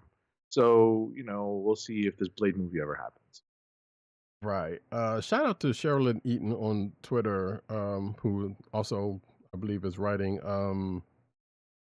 I know she's writing a Bloodhead tie-in. I believe might be the Black Panther one, I think. I can't remember.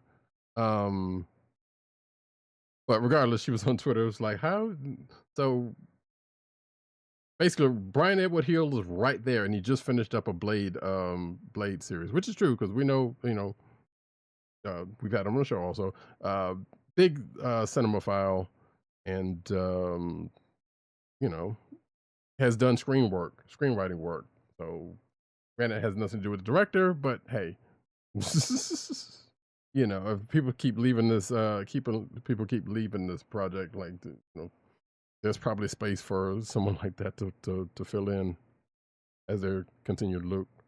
Also mentioned something about Mahershala Ali leaving, which that's still kind of up in the air because I keep hearing reports and rumors about that could potentially be happening, but we don't know. So anyway, next up. Hey, you remember that rumor that Taylor Swift could be cameoing in Deadpool and Wolverine? That's been debunked. Or so they say. Exactly. Thank you. I'm glad you said that because that's exactly how it is. But yeah, Entertainment Weekly reports that Taylor Swift is not Deadpool and Wolverine. No additional context was provided, though the news does come shortly after Deadpool and Wolverine revealed a host of different theatrical posters, which doesn't really mean that much. And so yeah, like Agent 7 said, like they say that now, but doesn't mean it couldn't still happen. Which I don't know, still don't know how to feel about it if that's the case.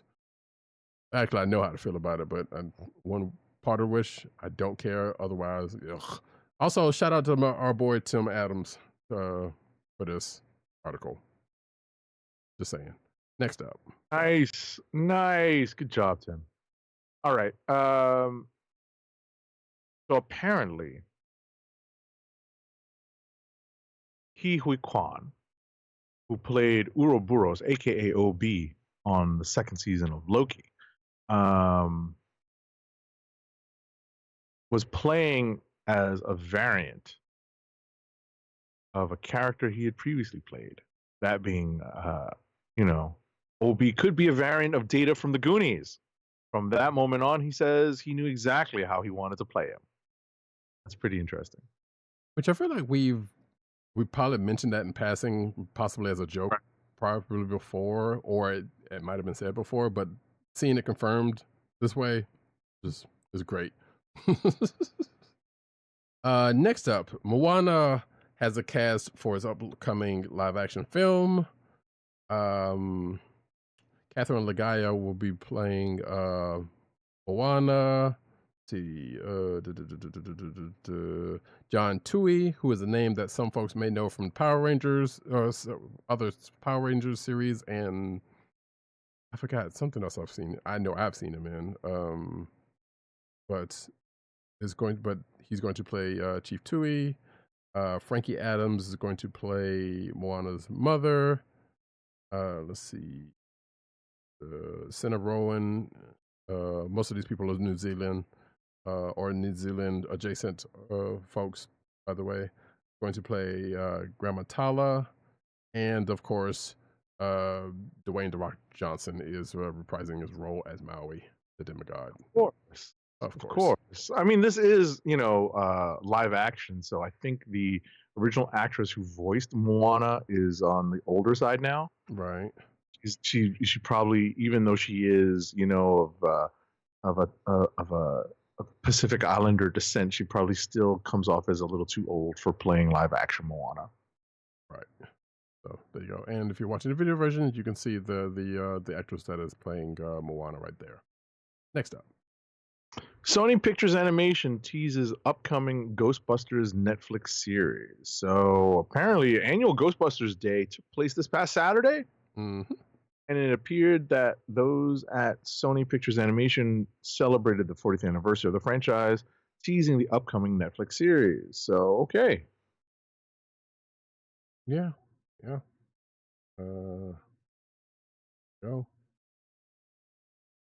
I think they did say something about the real Ghostbusters. Wait, I guess it's already on there. Never mind. I think Real Ghostbusters is already on Netflix. Right.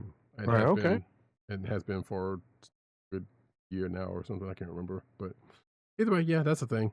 Next up, though, Sony Pictures acquires Alamo Drafthouse Cinema in landmark deal that puts studios back in the theater game, according to this article from the Hollywood Reporter. Wow. I saw a tweet from a friend of the show, OJ Purple Stuff, aka Classic Materia, took him out. So there will be no more talking during Spider-Man movies ever again because of Sony owns that. You get the joke. Anyway, let's see. Okay, that's a weird thing to put in right there. Okay, this article goes into something totally different before we get into the crux of this. But apparently Alamo filed for Chapter 11 bankruptcy protection back in 2021, amongst COVID, of course. And yeah, so Sony ended up picking them up for whatever it says. Alamo will continue to operate all 35 of its cinemas across 25 metro areas under the Alamo Drafthouse brand. And the Alamo Drafthouse owns Fantastic Fest, according to the article, the world-renowned genre film festival is included in the acquisition and will also continue to be operated by Alamo Drafthouse. The company's headquarters will remain in Austin, Texas, which is pretty much the main thing I knew about that anyway. So, okay, cool. We don't have one around here, but I'm pretty sure Agent 70, I'm sure there's one somewhere near here. Or a couple. Near-ish, yeah. Couple. I've been to one of them that's nearby-ish. Right. And they opened another one in Lower Manhattan. I'm looking to see if I can watch a movie there.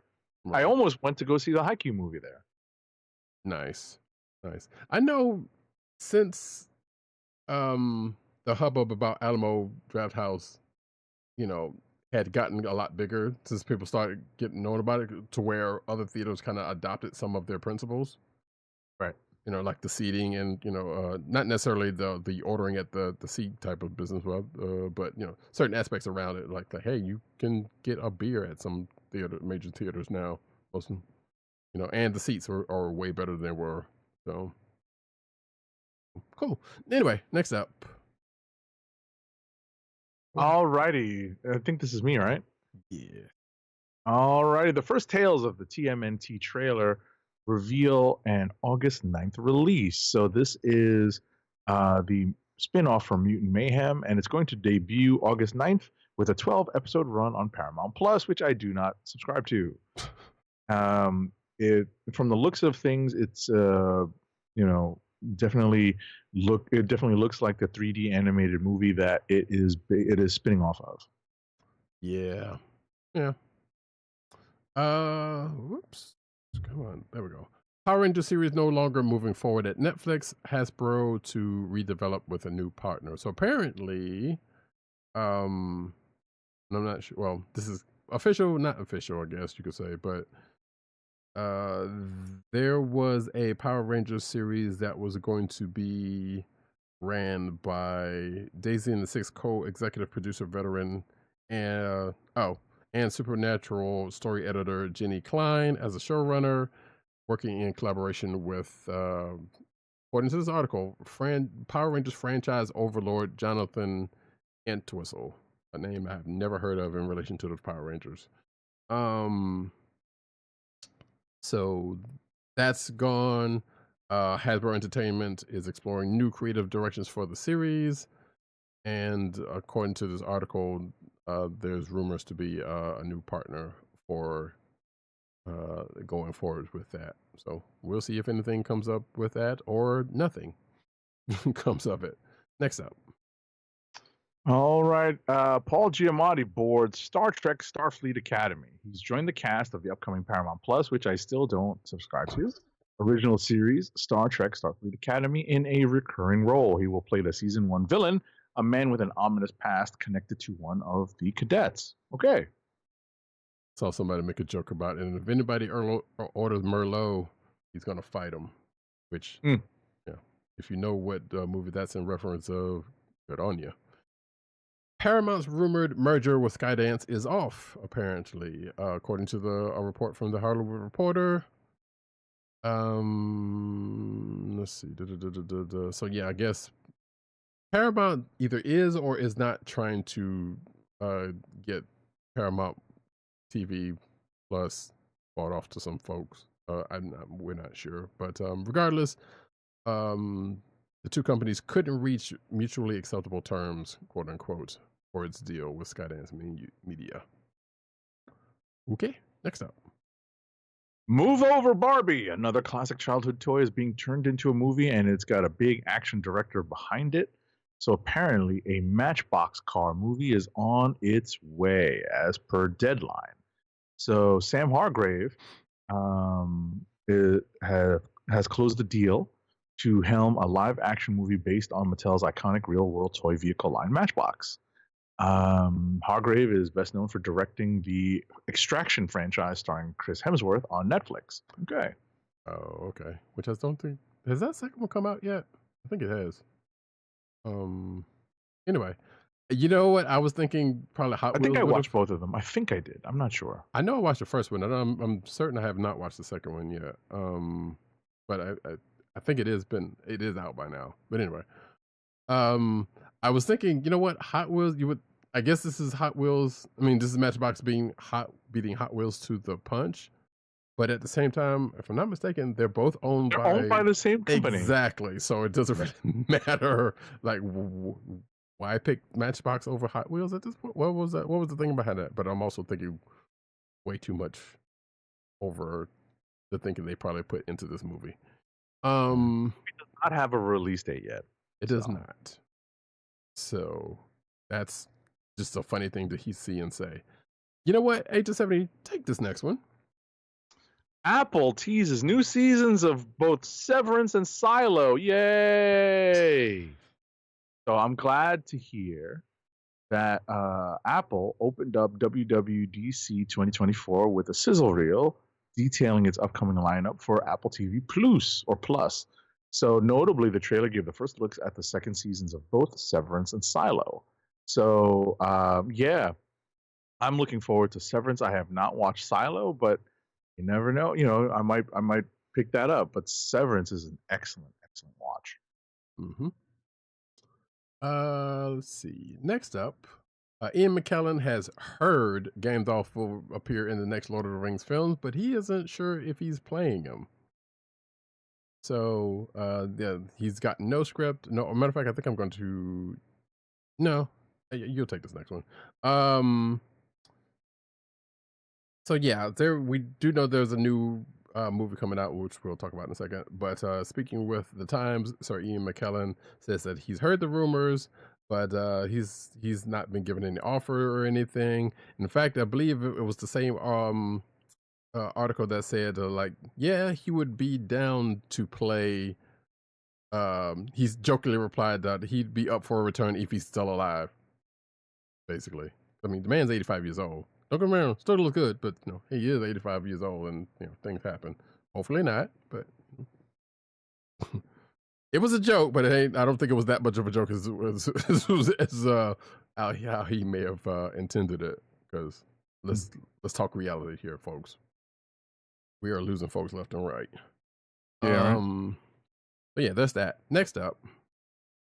Warner Brothers Animation, New Line Cinema, and Sola Entertainment previewed 20 minutes of its upcoming anime feature, The Lord of the Rings, The War of the Rohirrim, receiving thunderous applause during the packed presentation this past Tuesday at the Annecy Animation Festival. Okay. That's pretty cool. Yeah. You are going to hear other news very shortly from that same event. I was just going to add that it opens in North America on December 13th and internationally beginning December 11th. Mm-hmm. In fact, we're probably getting into that quite soon, actually. I might have rejiggered the news wrong. But anyway, Godzilla X Kong sequel finds its director. No.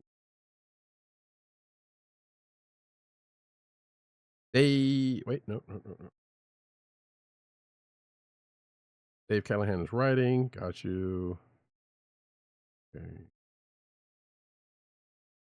Director Grant Spator has been tapped to take the reins of the MonsterVerse as he will help create the third entry in the Kaiju Fighting series, as confirmed by the Hollywood Reporter, apparently. So, okay. Next up. So, Godzilla -1 fans, of which I am one, slam Netflix's English dub. How dare anyone watch it with an English dub? Stop it. For changing one of the movie's most impactful lines. So, yeah, I didn't know that they changed it because I ain't watching it in English dub. But I know people are. People are. Yes, and we're not shaming those folks because we're not shaming you. Yes, I am. Because we know there are some very good voice actors who do very good work doing, vocal work. So we don't want to, I need to pull that Game of Thrones soundbite. Shame, shame, shame. Well, luckily the disclaimer on the auto version is what is there for a reason. Just saying. But anyway, when I scrolled through this article and read what they changed, I'm very disappointed. Yeah, I haven't seen a movie yet, so I don't know, and I probably will not watch it in English either. Or I take that back. I might check out the dub because sometimes I do with stuff like this. But I probably will watch it with subs. When I get around to it. So next up, there is a report saying that 2 people may be joining the cast of Peacemaker. Yes, that thing's still happening. And apparently one is a surprising Batman character, according to this article. Excuse me. So the report from The Wrap supposedly confirmed that both Saul Rodriguez and David Denman have both joined Peacemaker's second season. Denman, whose work includes The Office, Mayor of East Town, and Power Rangers, has been cast in an unenrolled role. Rodriguez, whose work includes Star Trek Picard, Grachi, and Party of Five, will play Sasha Bordeaux, who is known in the comics for being a member of Checkmate and a supporting character of Batman. I still don't know who in the world that is, so that's okay. Apparently Frank Grillo has been confirmed to reprise his role as Rick Flag Sr. from the upcoming Creature Commandos animated series. Weird, but okay. Next up. Alrighty, so there is a new documentary about the life of Frank Miller, the comic book creator, and it debuted on June 10th. It had a one-night only theatrical screening in Los Angeles, and it screened simultaneously in Cinemark theaters nationwide. See if there's any more information on when this will hit streaming or any sort of wider release. I'd be interested in watching this. Yeah. There's, if you're watching the video version, you can see a poster for the documentary with a quote from Stan Lee. Rest in peace. Right. So I presume that we're going to get more information on when more people will be able to watch this soon. I hope. I would think so. Okay. Yeah. Yeah, but next up, new regular show Foster's Home new regular show, Foster's Home for the Imaginary Friends, and also a new Scooby-Doo series, which honestly should have been front and center on this, has been unveiled at the at NSC. So actually, a few other things also, which I will quickly go through here. At the NSC Animation Festival. So let's see. There's a Foster's Home for Imaginary Friends spinoff, which I'm sure 90s kids will be happy for that. Also, regular show, which I've watched some of, and that's pretty cool. But also a 90s thing. There's a new, there's some new Adventure Time. Actually, a couple of new Adventure Time shows coming up. One is called Side Quests. And I believe there's a couple of movies also in the Adventure Time universe that is also happening. But there is also you can read the article for some of that stuff. But there is a Scooby-Doo spin-off series that takes the gang to Japan. And once you hear the description of his, if you are of a if you are of a certain vintage, might sound familiar to you. While visiting Japan on the ultimate foodie adventure, Shaggy and Scooby-Doo unwittingly unleash hundreds of mischievous mythical monsters that are now causing trouble all over the country. That is the description of the show called The Go-Go Mystery Machine. So, folks of a certain vintage will know of a little show called 13 Ghosts of Scooby-Doo, of which had a kind of similar premise. So as I called it on Twitter, it's basically 13 Ghosts of Scooby-Doo, the Eastern version. So, and this is kind of, I think this is anime inspired, if nothing else. So it says Scooby turns to his uncle Daisuke Doo and magical friend Etsuko and gadget whiz Toshiro to help solve the mystery and catch the monsters. So, yeah. Again, like I said, there's a couple of other some Adventure Time stuff and some other animation things that was also announced on that front. Oh wait, Bat Family. There's also a Bat Family spinoff from Amazon's Prime hit Merry Little Batman that was also announced. Gumball, Amazing World of Gumball also is coming back. I did see that, and maybe something from the Watchmen universe. So there was a lot of stuff that was announced at this festival thing. Shout out to Von Gloom who just joined us in the chat. He said you caught the tail end again. He says, "Are you dense? He's the goddamn Frank Miller." Which, yeah, I'm pretty sure some people think that way. Right. Let's see. Foster's better sue if because they stole that idea, their whole idea. Yeah, I guess, but I don't think anybody's thinking about that.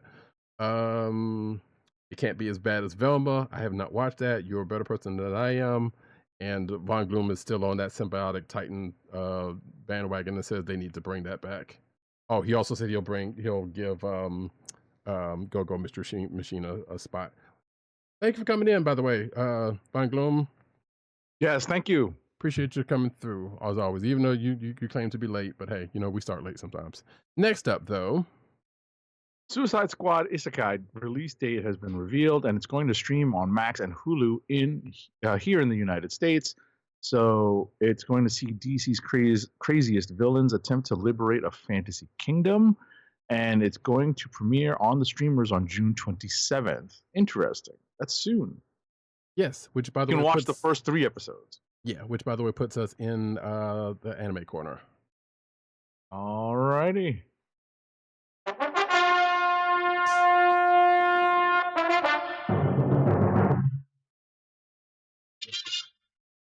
2 weeks, folks. 2 weeks. Can't wait. But yes, Sailor Moon Cosmos anime films reveal global streaming date.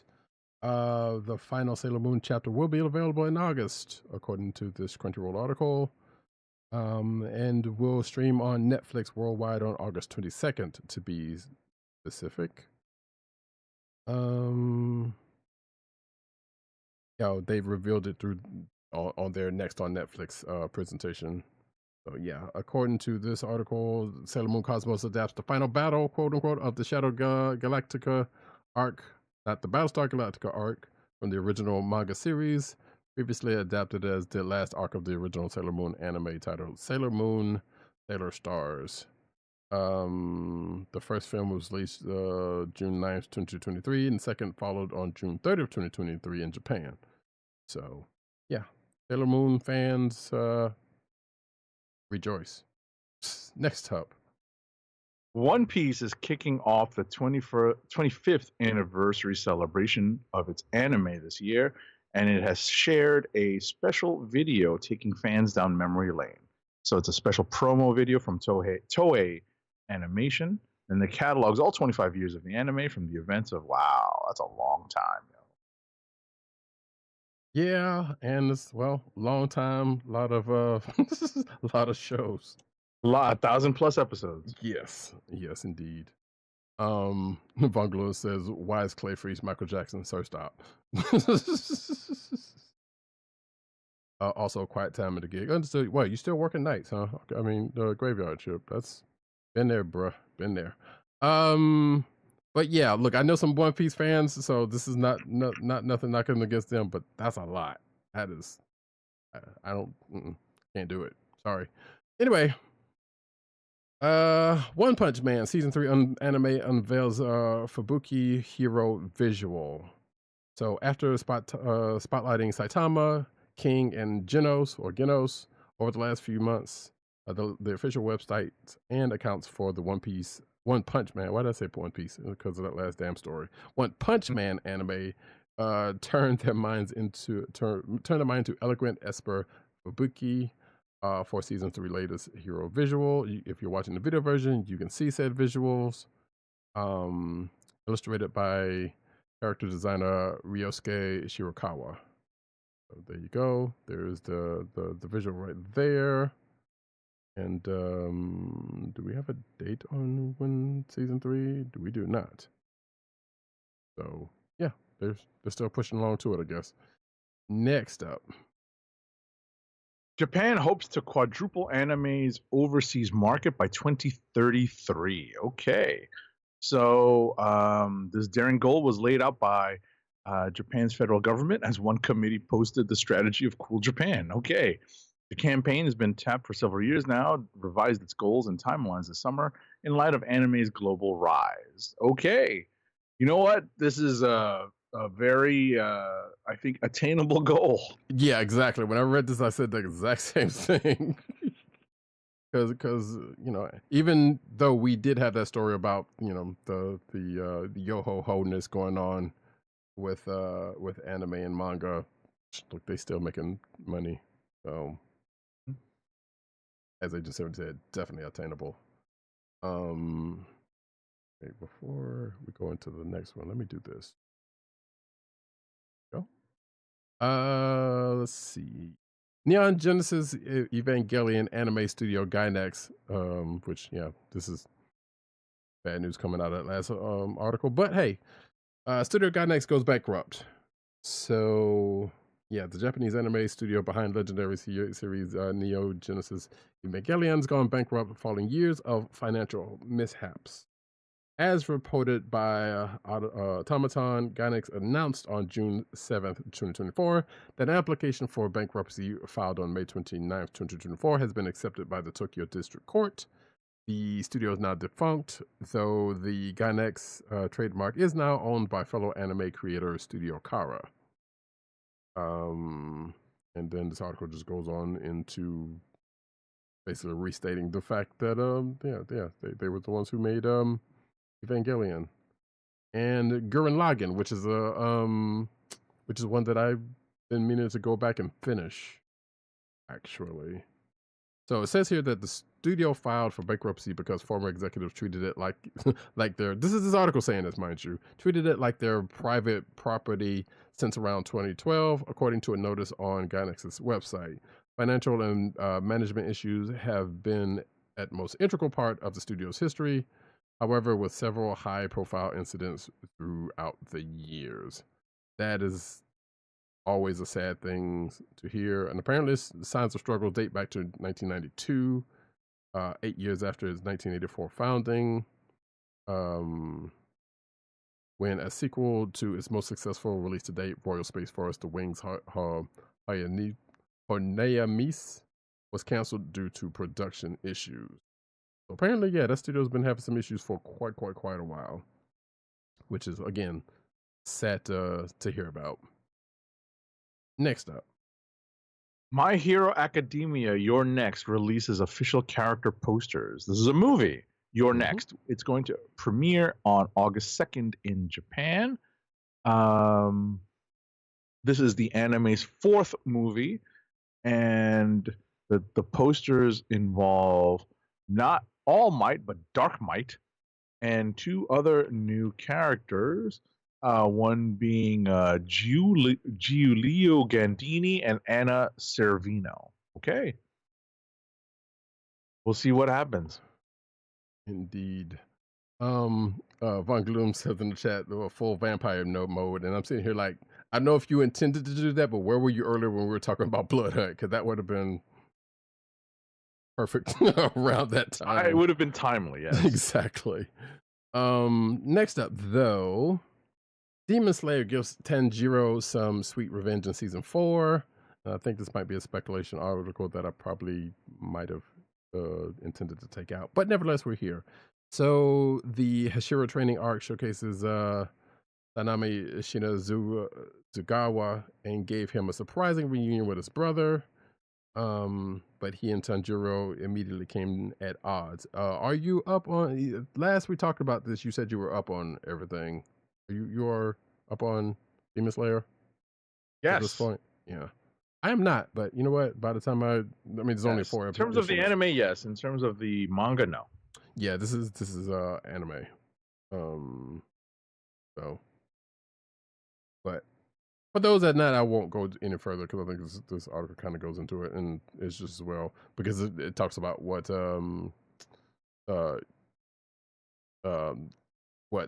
episode 5 could or has entailed, because I can't remember at this point. It might be out already.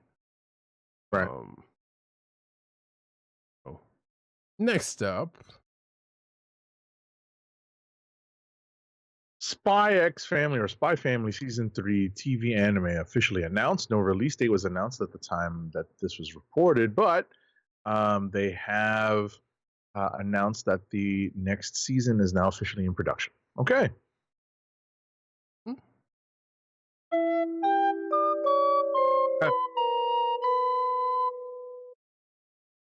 real quick.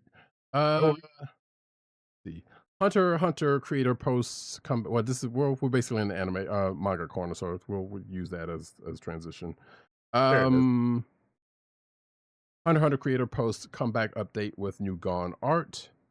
So yeah, he's back at work doing some Hunter x Hunter. Let's see. I think, do we get a date as when he's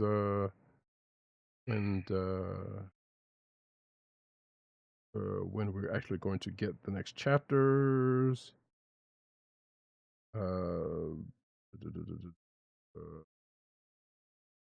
probably, but I can't read Japanese. And I'm not seeing any numbers, so. But basically, the mangaka took to Twitter and put out some recent sketches that he's been working on, and I think he stopped because of health issues. So, yeah, due to chronic health issues, says he needs plenty of time away from work to recover, but his passion for art hasn't died out. So, yeah, and this article is saying like it doesn't look like he's lost his touch. So cool. Next up. Jujutsu Kaisen Chapter 262 ends on a heartbreaking note for Yuta and Rika. Okay. So this cliffhanger puts Rika's future into question. And this is very spoilery because I'm definitely not up on the manga here. Yeah. We'll just keep on past that and say that My Hero Academia Epilogue confirms a major Class 1A exit. And this is for chapter 425 of the manga. Right. This I actually read. Okay. So apparently Ayama is leaving UA High School. Whoever that character is, I do not know. Aoyama. Aoyama, yes. Thank you. There's a confession going on, or that happened. And yeah, we'll keep it to that because I'm pretty sure there might be some people who are not caught up. I'm nowhere near, so I actually haven't even started reading the manga. So 8 to 70, hit it. Of course, I love it. I love it. It wasn't even planned.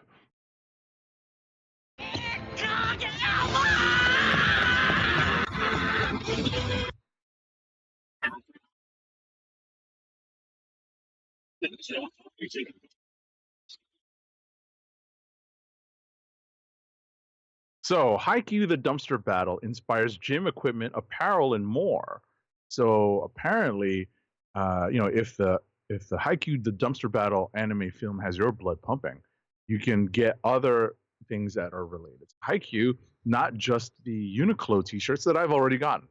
Crunchyroll has teamed up with fitness and lifestyle brand Village Hidden in Iron and performance and lifestyle supplements company Advanced to introduce everything from gym equipment to a brand new themed focus flavor. Wow. So you can get Karasu no lever belts, knee sleeves, wrist wraps, and lifting straps. And they have a whole gym equipment bundle. A Nekoma lever belts, knee sleeves, wrist wraps, and lifting straps. And you can get that in a bundle. And there's a series of oversized t-shirts featuring Hinata, Kageyama, and the Dumpster Battle teaser visual. That's cool. Do those daggers play a part in the movie by chance? Or No. It's just a teaser. Okay, that's all figurative, not literal. Gotcha. Okay, You know? I was about to say, damn, they're taking that joint serious. Yeah. You can get insulated shaker bottles and a supporter T-shirt here. That supporter T-shirt is actually kind of cool. Yeah, if you're watching the video version, you can see everything. Is that like Gatorade? I guess what that last thing is. Right, focus, yeah. And what's great about it is that much like Godzilla -1, I thought that the initial run of Haikyuu was only going to be a week, but now we're getting on 2 weeks, and we might still be stretching on more because more people are watching it. Right. They're finally getting either caught up or hearing through word of mouth that it's a lot of fun to watch in the theater. So. Definitely happy to hear that. I may go back and watch it again. Of course. I'll be surprised if you didn't. Right. Von Gloom says, I was scurrying around the basement answering fledgling nurses' requests. Well, you know what? Nurses in hospitals, if we learned anything from Halloween 2, stay away. Oh, no. Now we get into some comic book news. Alrighty. Let's get a good transition in here. Get a sneak peek of an exciting folk horror comic called The Autumn Kingdom by Cullen Bunn and artist Christopher Mitten. You know what? This is totally a Cullen Bunn type thing, because if man does anything, he does some horror. works. So let's see. The Autumn Kingdom is a collaboration between. Well, I just said that. Sorry. It's being put out by publisher Oni Press. There's some preview art in there, and let's see. The creative team also includes colorist Francesco Segala and letterer Taylor Esposito. And there's a official description of which I will not go into because it's kind of long. But you can check that out for yourself in the show notes. Next up.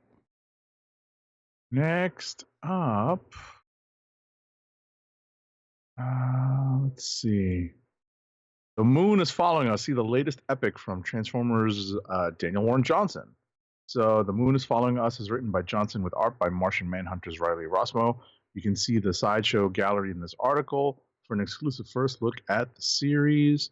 Let's see what the release date is. Scroll. September 18th, 2024. I knew the art looked familiar. I was like, I know whose art that is. Riley Rossmo's art, kind of unmistakable.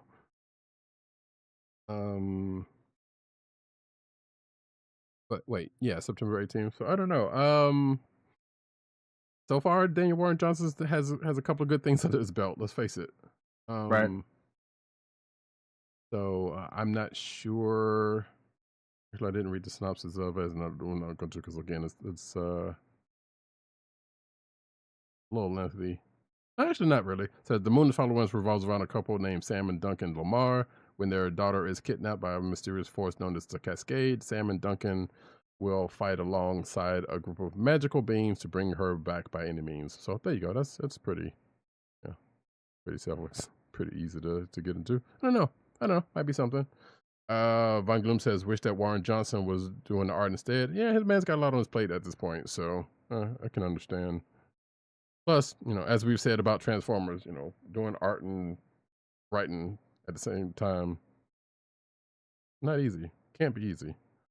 Especially for multiple issues. Oh, Von Gloom also says bun and horror is peanut butter and chocolate. Yep, totally agree. In 10 years, Superman will be... Well, actually, wait. This article must have changed because I believe it said Superman and Batman previously. But anyway, Superman will be in the public domain, but that might not mean what you think it does.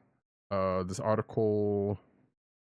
This article has a balance. Says you'll be able to put Justice League iPhone fan film... Put your Justice League iPhone fan film on YouTube eventually, which I doubt that very seriously. So let's see. Apparently, there was an article from Variety that asked, when Superman and Batman copyrights expire in a decade, will it be kryptonite for DC? Which, and this article goes on to say, as depicted by Betteridge's Law, the answer in a broad sense is no. But in the wake of Steamboat Willie-esque Mickey Mouse going public domain, and Winnie the Pooh, by the way, at the beginning of the year, here he is promoting the new season of Last Week Tonight for HBO, a division of Disney rival Warner Brothers Discovery. An inkling that the sky may soon be falling for that sky may soon start falling has been creeping around Hollywood, stalking its value on IP portfolios. I read that just like it says. So yeah. But this article is kind of lengthy and kind of goes into what the Variety article and probably a little bit of speculation in itself. But I don't see, as this article says, it's not like Superman's going to go in the public domain and people are just going to be all willy-nilly. And I think this article also addresses the fact that, Superman's appearance and certain other aspects of Superman happened at different times. Right. So that is also going to play a part in whatever uses may come out of that if right. Just think of what came out of the Winnie the Pooh passing into the public domain. That's really, that's really been the test case recently. Right. So that's essentially what you might see when this comes around in 10 years. And so far, all we've seen is a horror film and a Zenoscope book. Right. Well, it's actually two horror films because I think there's a sequel to that stupid thing. But anyway, so you can check out the rest of that article. The what? No, I was just gonna say next up, but yeah, go ahead. no. I was also doing the same thing. So, but you can check out the rest of that article if you so inclined. Yes, sir, you did miss the Acolyte talk. That was at the beginning of the show. Mhm. Al Ewing Jones, a new writer's room. Yeah, I was about to get to this. Oh, I'm sorry. Yeah, right. That was you. I'm sorry. Go ahead. Al Ewing joins a new writer's room. Apparently, there's speculation that it's Absolute Comics. I don't know if that's a new publisher or not, but apparently Al Ewing teased this in his newsletter coming off of his writing during the Krakoan age of X-Men. Yeah, I actually, for some strange reason, I thought I was subscribed to Al Ewing's newsletter, and I just rectified that fact when I saw this article. So, and I did see that, but sure, I don't know. Yeah, I'm not sure what Absolute Comics is, but yeah, but also his last newsletter was basically talking about coming out of the X stuff and what he's kind of getting into with Venom War. Not like fully into, but you know what I'm saying, just kind of teasing that out. So there you go. Next up though, actually, so Ultimates 1 confirms 2 heroes who aren't in the new Ultimates universe. Yeah, one of which was the Hulk, and I think the other one was the other one was Captain Marvel. There was also an image of the Falcon in there, but I'm not sure whether they were still about or whatever the case may be. It made it seem like it was still about. But regardless, you know what? If you hadn't read Ultimates #1 just yet, that was a slight spoiler, but not really. Because it was a small part of that whole thing, which you should read because it's a good. Well, if you are interested, but it's because it's a good book. Von Gloom says, "Where Ewing goes, I will follow." You know, I love me some Al Ewing. There are some places I probably wouldn't follow though. So, Right. Next up, The Hulk goes full Vampire Slayer in an upcoming one-shot, The Incredible Hulk Blood Hunt, because everyone's got to tie in. It's coming from the regular writer Philip Kennedy Johnson and artist Danny Earls. This is coming out, I think July. very soon. I don't see a date. I might have scrolled right past it.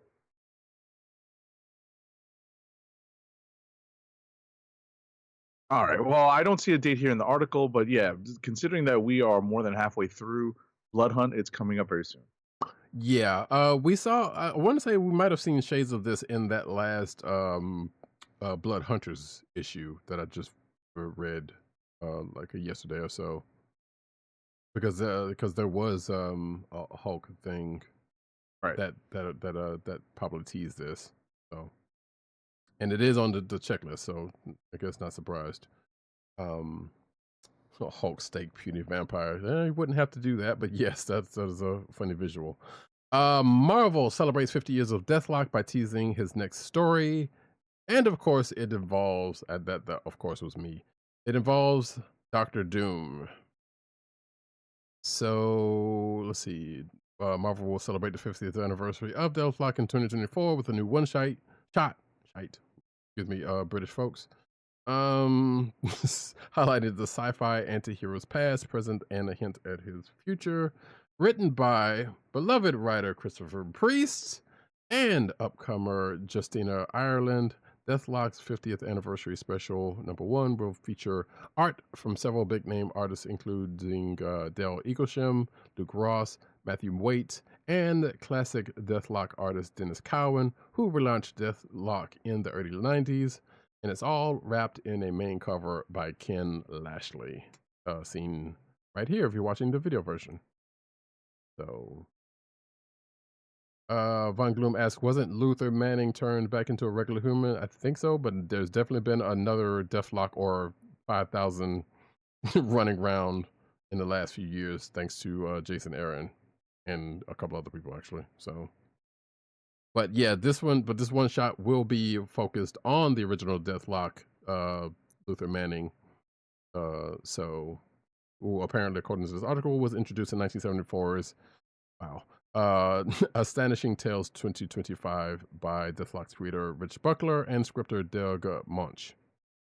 So, and then it just goes on into a little bit of history of who's Adam. So, wait, did I say a date for this already or no? I don't think I did. I don't see a date for this. Oh, I saw a date. I don't see a date. So it's coming soon, but we'll have a date when we see it. Next up. So in a preview for Phoenix number 3, this is a series that's coming out of the ashes, from the ashes actually, of the Krakoan era. You know, Phoenix is going into space, and apparently there is an Infinite comic that shows kind of a conversation between Phoenix and Cyclops about her having to go off into space. I guess I'm going to have to jump on Marvel Unlimited, not a sponsor, but it's cool to read. But apparently, Jean Grey as Phoenix is going to face the Black Order in a cosmic showdown in space. If you're unfamiliar with the Black Order, you should read Infinity or just watch the Avengers movies. And apparently she's going to partner with more cosmic type people like Nova and Captain Marvel. So that puts Phoenix, in a different, group of heroes here. It's an interesting thing. It's an interesting development for her. We've joked before about the cosmic corner of the Marvel universe kind of laying dormant for a little while. I wonder if this is one way to kind of jumpstart it, because we've seen Guardians kind of end their run. So I wonder if this won't be another way for Marvel to try to reignite, with no real pun intended, the cosmic corner of the Marvel universe. But yeah. Right. Yeah, some would say that Jean's in a new cosmic tax bracket. I would be the one to say that, but I'm not. Von Gloom asks, isn't Jean too powerful for the Black Order? I mean, I'm pretty sure they'll work around that some kind of way. They'll figure something out. Yeah, they'll figure something out to nerf her or to hype them up a little bit. Right. When Jean is away, Scott will play, but Emma, Maddie, and Betsy are all off the table. Yeah, I guess that's true, but that's never stopped that dude before. Come on, we know this. I was about to say something, but no, that would be really wrong. Jeffrey Thorne and Marcus Toe send the X-Men Strike team on a global mission. Shout out to Tim Adams again for this article. This is about X-Force, from the Ashes book. So let's see. Comicbook.com spoke to Jeffrey Thorne and Marcus Toe about X-Force #1, with the duo offering a look inside what they're cooking for the X-Men Super Squad.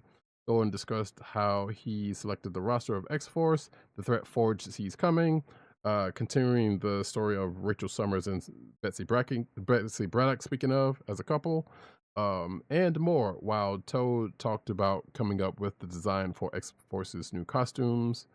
And Comic Book can exclusively reveal the first look of pages from said X-Force #1, along with Marcus Toe's design sheets for the costume. And you can see that in and the rest of the interview in the show notes.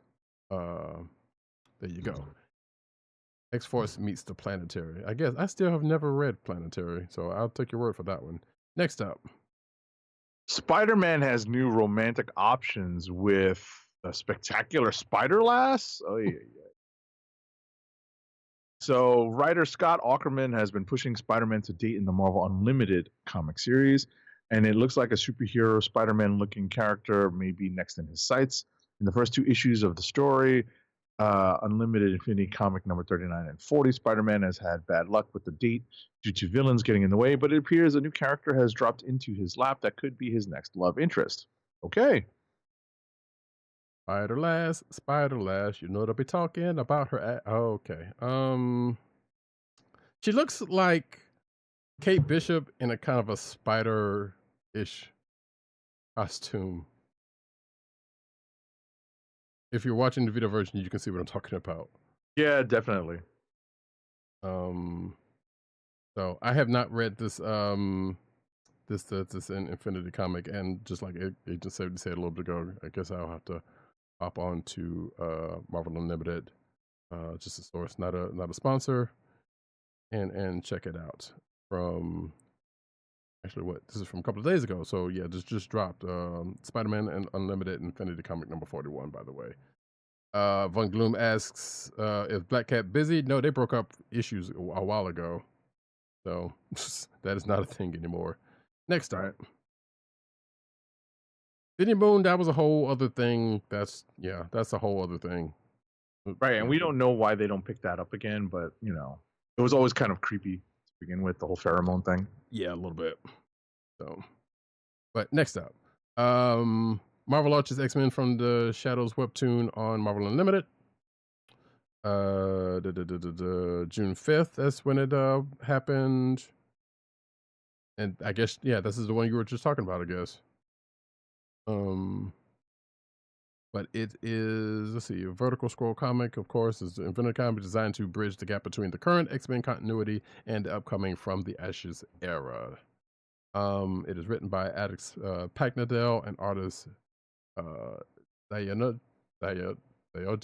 I apologize, I'm butchering your name, Neves. And like I said, June 5th is when it started. So they have a few Infinity comics that seem to have some content in it that may pop back into actual books. So it's weird how they're doing that, but you know, go figure. Next up, Tapas makes a deal. That is the webtoon platform has struck a deal with Athon Books to adapt Athon's LITRPG novels into webtoons. So the first adaptation will be an Outcast in Another World by Kamikaze Potato, which will launch on Tapas later in 2024. And okay. Sure. Yeah. Von Gloom says Peter doesn't need more love interest before he becomes a harem anime. I'm sure that's probably one that's coming. There's a preview for Scarlet #2. In which Clan Arashikage makes its Energon universe debut, which is no surprise given how the first issue was set up. Actually, technically, they debuted in the first issue, but I guess they're saying, you know, yeah, that's like a cameo. As in name, right? Full on as in name, whatever. Because I don't recall the name actually being said. Well, no, the name was said, but not actually in the ways you would think in that. But anyway, regardless, there's some preview pages for Scarlet #2 here in this article, and you can check them out if you so desire. Next up. So apparently, in an interview with Scarlet writer Kelly Thompson and artist Marco Ferrari, they mentioned in this interview that Kim Possible, Danger Girl, and John Wick all influenced the creation of this new Scarlet comic book series. Sure. I mean, you can see That's shades. that it would be pretty diverse. Right. You can see shades of some of that in that first issue, definitely. Now that this comes out anyway, you know. Right. Next up. Toy Corner. Speaking of, let's see, Cobra Stinger. So these next two actually are kind of, they may be joined, but I wasn't sure, but I put them both in here. Regardless, Cobra Stinger leads June 2024 G.I. Joe reveals. So yeah, Hasbro, I think this was off of some Hasbro Pulse live stream, and pre-orders are there's a pre-order for some of the stuff that are coming up on the 18th. One of which is, let's see, the Cobra Trooper. Oh wait, the June 11th, the next wave will include Stalker, Cobra Trooper, Cobra Commander. I believe I saw, yes, Storm Shadow, the G.I. Joe good guy version according to this article. Couple of versions of Bats, Dowtone, Assault Viper with removable helmet, Alpine, and I believe that's it. So I'm just going to do the next article. Please. Let's see. So in addition to some of those named, Entertainment Earth has basically definitely not a sponsor. So has revealed that a lot of stuff has gone on pre-order, including some of the stuff we've mentioned. There's a doc. There's that G.I. Joe Transformers collaboration figure where Soundwave turns into the Dreadnought vehicle, which, yes, I'm probably going to get. And which also comes complete with the Zartan and Zarana. And I think there was another collaboration figure with that, but there's a Mutton Junkyard, and there's a bunch of Dreadnoughts. I think there's Jinx right there. You can see there's a Scarlet right there, by the way. And the rest of the figures that are now on pre-order at that site. So some of this stuff looks, according to this article, let's see, some of it's coming out in July, some of it is coming out as far out as December. So, and it says that, yeah, the figures have varying expectation dates, release date. There you go. You can check the article out for if there's something, that interests you there. Next up. So, Hasbro celebrating Ghostbusters by unveiling brand new figures. The Ghostbusters Plasma Pack O-Ring 4-pack 40th anniversary pack is now available for pre-order. These are 3 3/4 inch scale figures. This is old school, not old school, actually second generation G.I. Joe. This is 80s G.I. Joe technology. So this has like a retro O-ring design, and anyone who collected G.I. Joes are familiar with this whole idea of an O-ring design. And this is a 4-pack of the Ghostbusters, including Egon, Peter, Ray, and Winston, and with their accessories, and they can all fit into the whatchamacallit, the Ecto 1 apparently, which is out at some point. Right. That's pretty cool. Even with the slide out the slide out tray for the proton packs, that's pretty cool. Right. Yep. So as I'm going through if you're watching the video version, I'm going through the images on so that's cool. Will Scarlet get a naked mole rat sidekick comic relief? That is a Kim Possible reference. You can't fool me with that one. Even though I've never really watched the show, but I at least know that much. Probably not, but she does have a Jinx. That rubber band kept the legs attached to the torso until it didn't. I guess he's talking about these Ghostbusters figures. Right. Yeah, exactly. That's what he's making reference to, the O-ring. Yeah. The rubber O-ring. So the figures are compatible with the Plasma Series Ectomobile. Mm-hmm. Gotcha. And did you say the price? The pack is $49.99. Yes. Yeah, $49.99. 4-pack. That's not terrible. No, it's not bad. Not bad at all. Mighty Morphin. Oh, this is the news that I came across during Summer Games Fest for the video games fans. So, Mighty Morphin Power Rangers Reader's Rewind looks like a retro masterpiece, according to this article. That might be a little bit hyperbolic, but it's not terribly wrong because it does look good. So yeah, there's going to be a new beat 'em up. Not unlike the G.I. Joe one that I mentioned at the beginning of the show, called Mighty Morphin Power Rangers Reader's Rewind. It was announced this past weekend at Summer Games Fest. You're playing the Power Rangers, of course. It says it will handle both online and offline co-op with up to 5 players, because of course. It is expected out for Windows, PC, and consoles in late 2024. Probably is going to be all of them, but it doesn't say here. But yeah, from what I saw from the video of that thing, it looks pretty good, and I'm definitely going to check it out when it comes out. Because a good Final Fight-esque beat 'em up is, and that last Turtles one was pretty good. So hopefully it's along that lines, even though it's not being done by no, wait, I think it is being done by the same people. Digital Kliqs. No, I can't remember who did that. Regardless, Digital Kliqs is pretty good at stuff like this, so it should be good. Next up, though. All right. You can see turnaround video that Hasbro released for its upcoming Marvel Legends Marvel 85th anniversary Scar figure. So this is Scar, Son of Hulk, and it's based on his appearance in the Son of Hulk comic book series. It's in the 6-inch scale. The figure does stand at 8 inches tall. It is a Hulk after all. It's got some cool accessories. The retail price is $39.99. It's available for pre-order now on the web. Although Available amusingly, I'm sorry, what'd you say? Available this summer. Yeah. Although amusingly enough, because of the hair, that's pretty much how the Hulk looks at this point.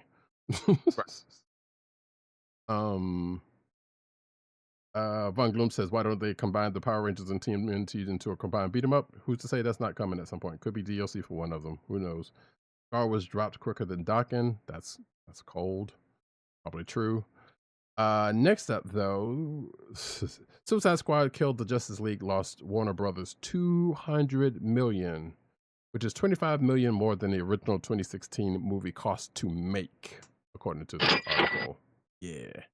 So, Suicide Squad, for those that don't know, Suicide Squad, the Justice League, was a video game that came out earlier this year. It's a live service game, and live service games at this point, which means basically it's like, hey, it's going to come out and they're going to continue to put stuff out for it that you may or end up having to pay for.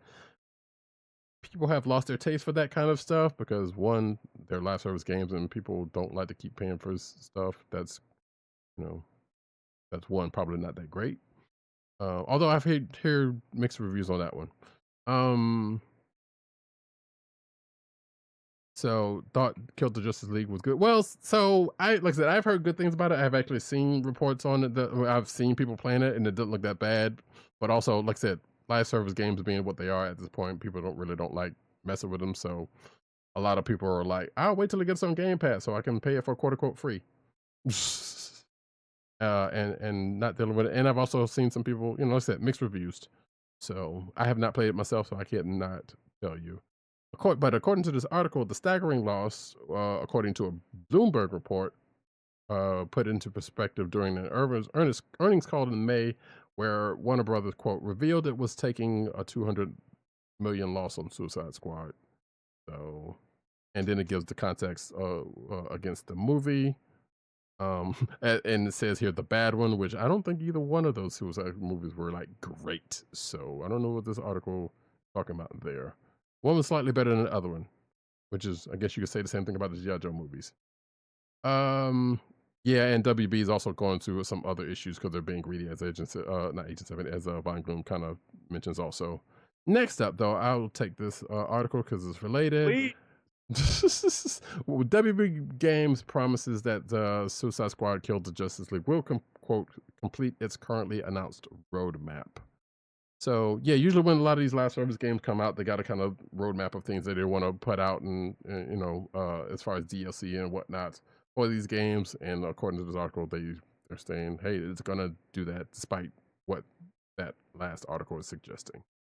So okay, next up, Night Springs, the first DLC expansion for Remedy Entertainment's hit survival horror game. Alan Wake 2, it's a hit. I don't know anything about it. Has arrived, and it contains new art by fan favorite comic artist Christian Ward. Okay. And you don't play a lot of video games, so why would you? But yeah, I did not know Christian Ward did this. So I did see this announced recently. I think it's out actually.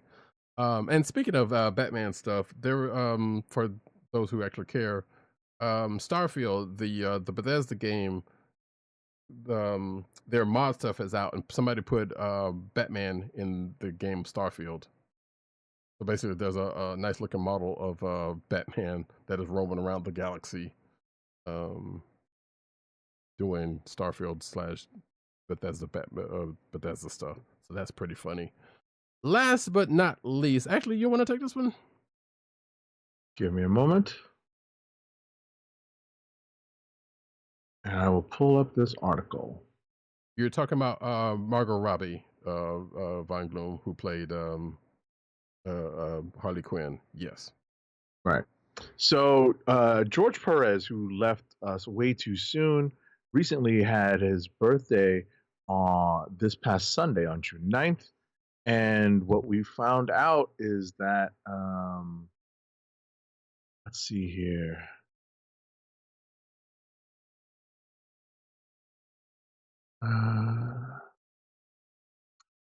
And like, I get why this article is written the way it is. So apparently, he was honored, as his cancer diagnosis came out, he was honored, in various ways. But one final honor was set into motion in the spring of 2022 when the Cartoon Art Museum, acting in conjunction with DC Comics' Archives Department, reached out to the National Portrait Gallery in Washington, D.C., with a formal nomination for the inclusion of photographs taken by Steve Cook of George Perez into the National Portrait Gallery's collection. So, the nomination included a testimonial outlining Perez's contributions to popular culture, the high regard in which he was held by the comics community, and his dedication to charitable works, and his outstanding moral character. And the board of directors of the National Portrait Gallery approved. And let's see, they made the formal decision to accept Steve Cook's portraits of George Perez into their collection in December 2023. And you can see the portraits in the National Portrait Gallery's archives through that link and in the article. That's pretty cool. Yeah. I mean, the short article, yeah, because I know what you were saying about earlier, because I tried to kind of pare some of that down when I put the note in the show note. But yeah, this article is a little lengthy for the explanation, but you can see why they did it. But basically, the DC flew out George Perez to their Burbank office after hearing about his diagnosis, and they had like a lunch with him, and Jim Lee and Marv Wolfman, a bunch of other people were there, and and they had a thing for George Perez at the time, and I think that's where pictures kind of came on, because they were showing him around the office, and I think kind of gave him, quote unquote, the keys to the office or whatever the case may be. Oh, okay, don't know what that was, but yeah, so that ended up being with the pictures being done and everything else that Agent just said. So yeah, some you just check them out. Some good stuff if you haven't already. Man is definitely thoroughly missed, for certain. So, and with that, folks, that is the end of the news section, and they're in the end of the show. But first, an ad read. Our last ad read of the night. You know what we read when it's been late. When it's late and we've been going for a while, keep our podcast free by shopping at Amazon. Visit cspn.us, then click the Keep Our Podcast Free link at the top of the page. From there, scroll down and click on the Amazon link to shop. Purchase items from Amazon as you normally would, whether it's books, music, electronics, jewelry, apparel, or Marvel Legends. For every purchase made on Amazon through our link, Amazon sends the CSPN a payment. It helps us keep the Comic Book Chronicles podcast free for our listeners at no extra cost to you. Amazon.com through cspn.us. Do it today! All right, folks. Sorry about this lengthy show, but there was a lot of news. But we will be back next week with another show. I think we're still good for regular time, regular date, if I'm not mistaken. Yep. So with that, I have been Roddykat. You can find me at Roddykat on Twitter. You can find me at News Nurse Needle Twitter. You can find me at CBCaps on Instagram. Agent 70 on Twitter, Instagram, and Threads. And you can find this here podcast on the Coast of the Podcast Network. That's cspn.us. Do it today. You can also find us on your podcast perusal place of choice, whether it be Google Play. I keep doing that. It's going to happen, folks. Apple, iTunes, aka Apple Podcasts, Spotify, or the Coastal Podcast Network SoundCloud page. Make sure to click like, subscribe, and leave us all the positive 5-star reviews, especially on Apple Podcasts, because that helps people find our show. Yeah. You can also find us recording mostly every Thursday night, 9:30 Eastern Standard Time. Sometimes we run a little late. Mostly we do, honestly. But hey, no fault in anybody. It just happens. But yeah, 9:30 Eastern Standard Time on the YouTube channel of the Kliq Nation. That's youtube.com/TheKliqNation and twitch.tv/Comic Book Chronicles. Make sure to click like, subscribe, hit that notification button so you know when we're online, and smash that like button. It's kind of funny because that Rifters book that somebody did that. Anyway, that's it, folks. We will be back next week. I'll ask you with more Acolyte, more Superman, and I don't think we have anything else coming up. So this has been the Comic Book Chronicles. Peace.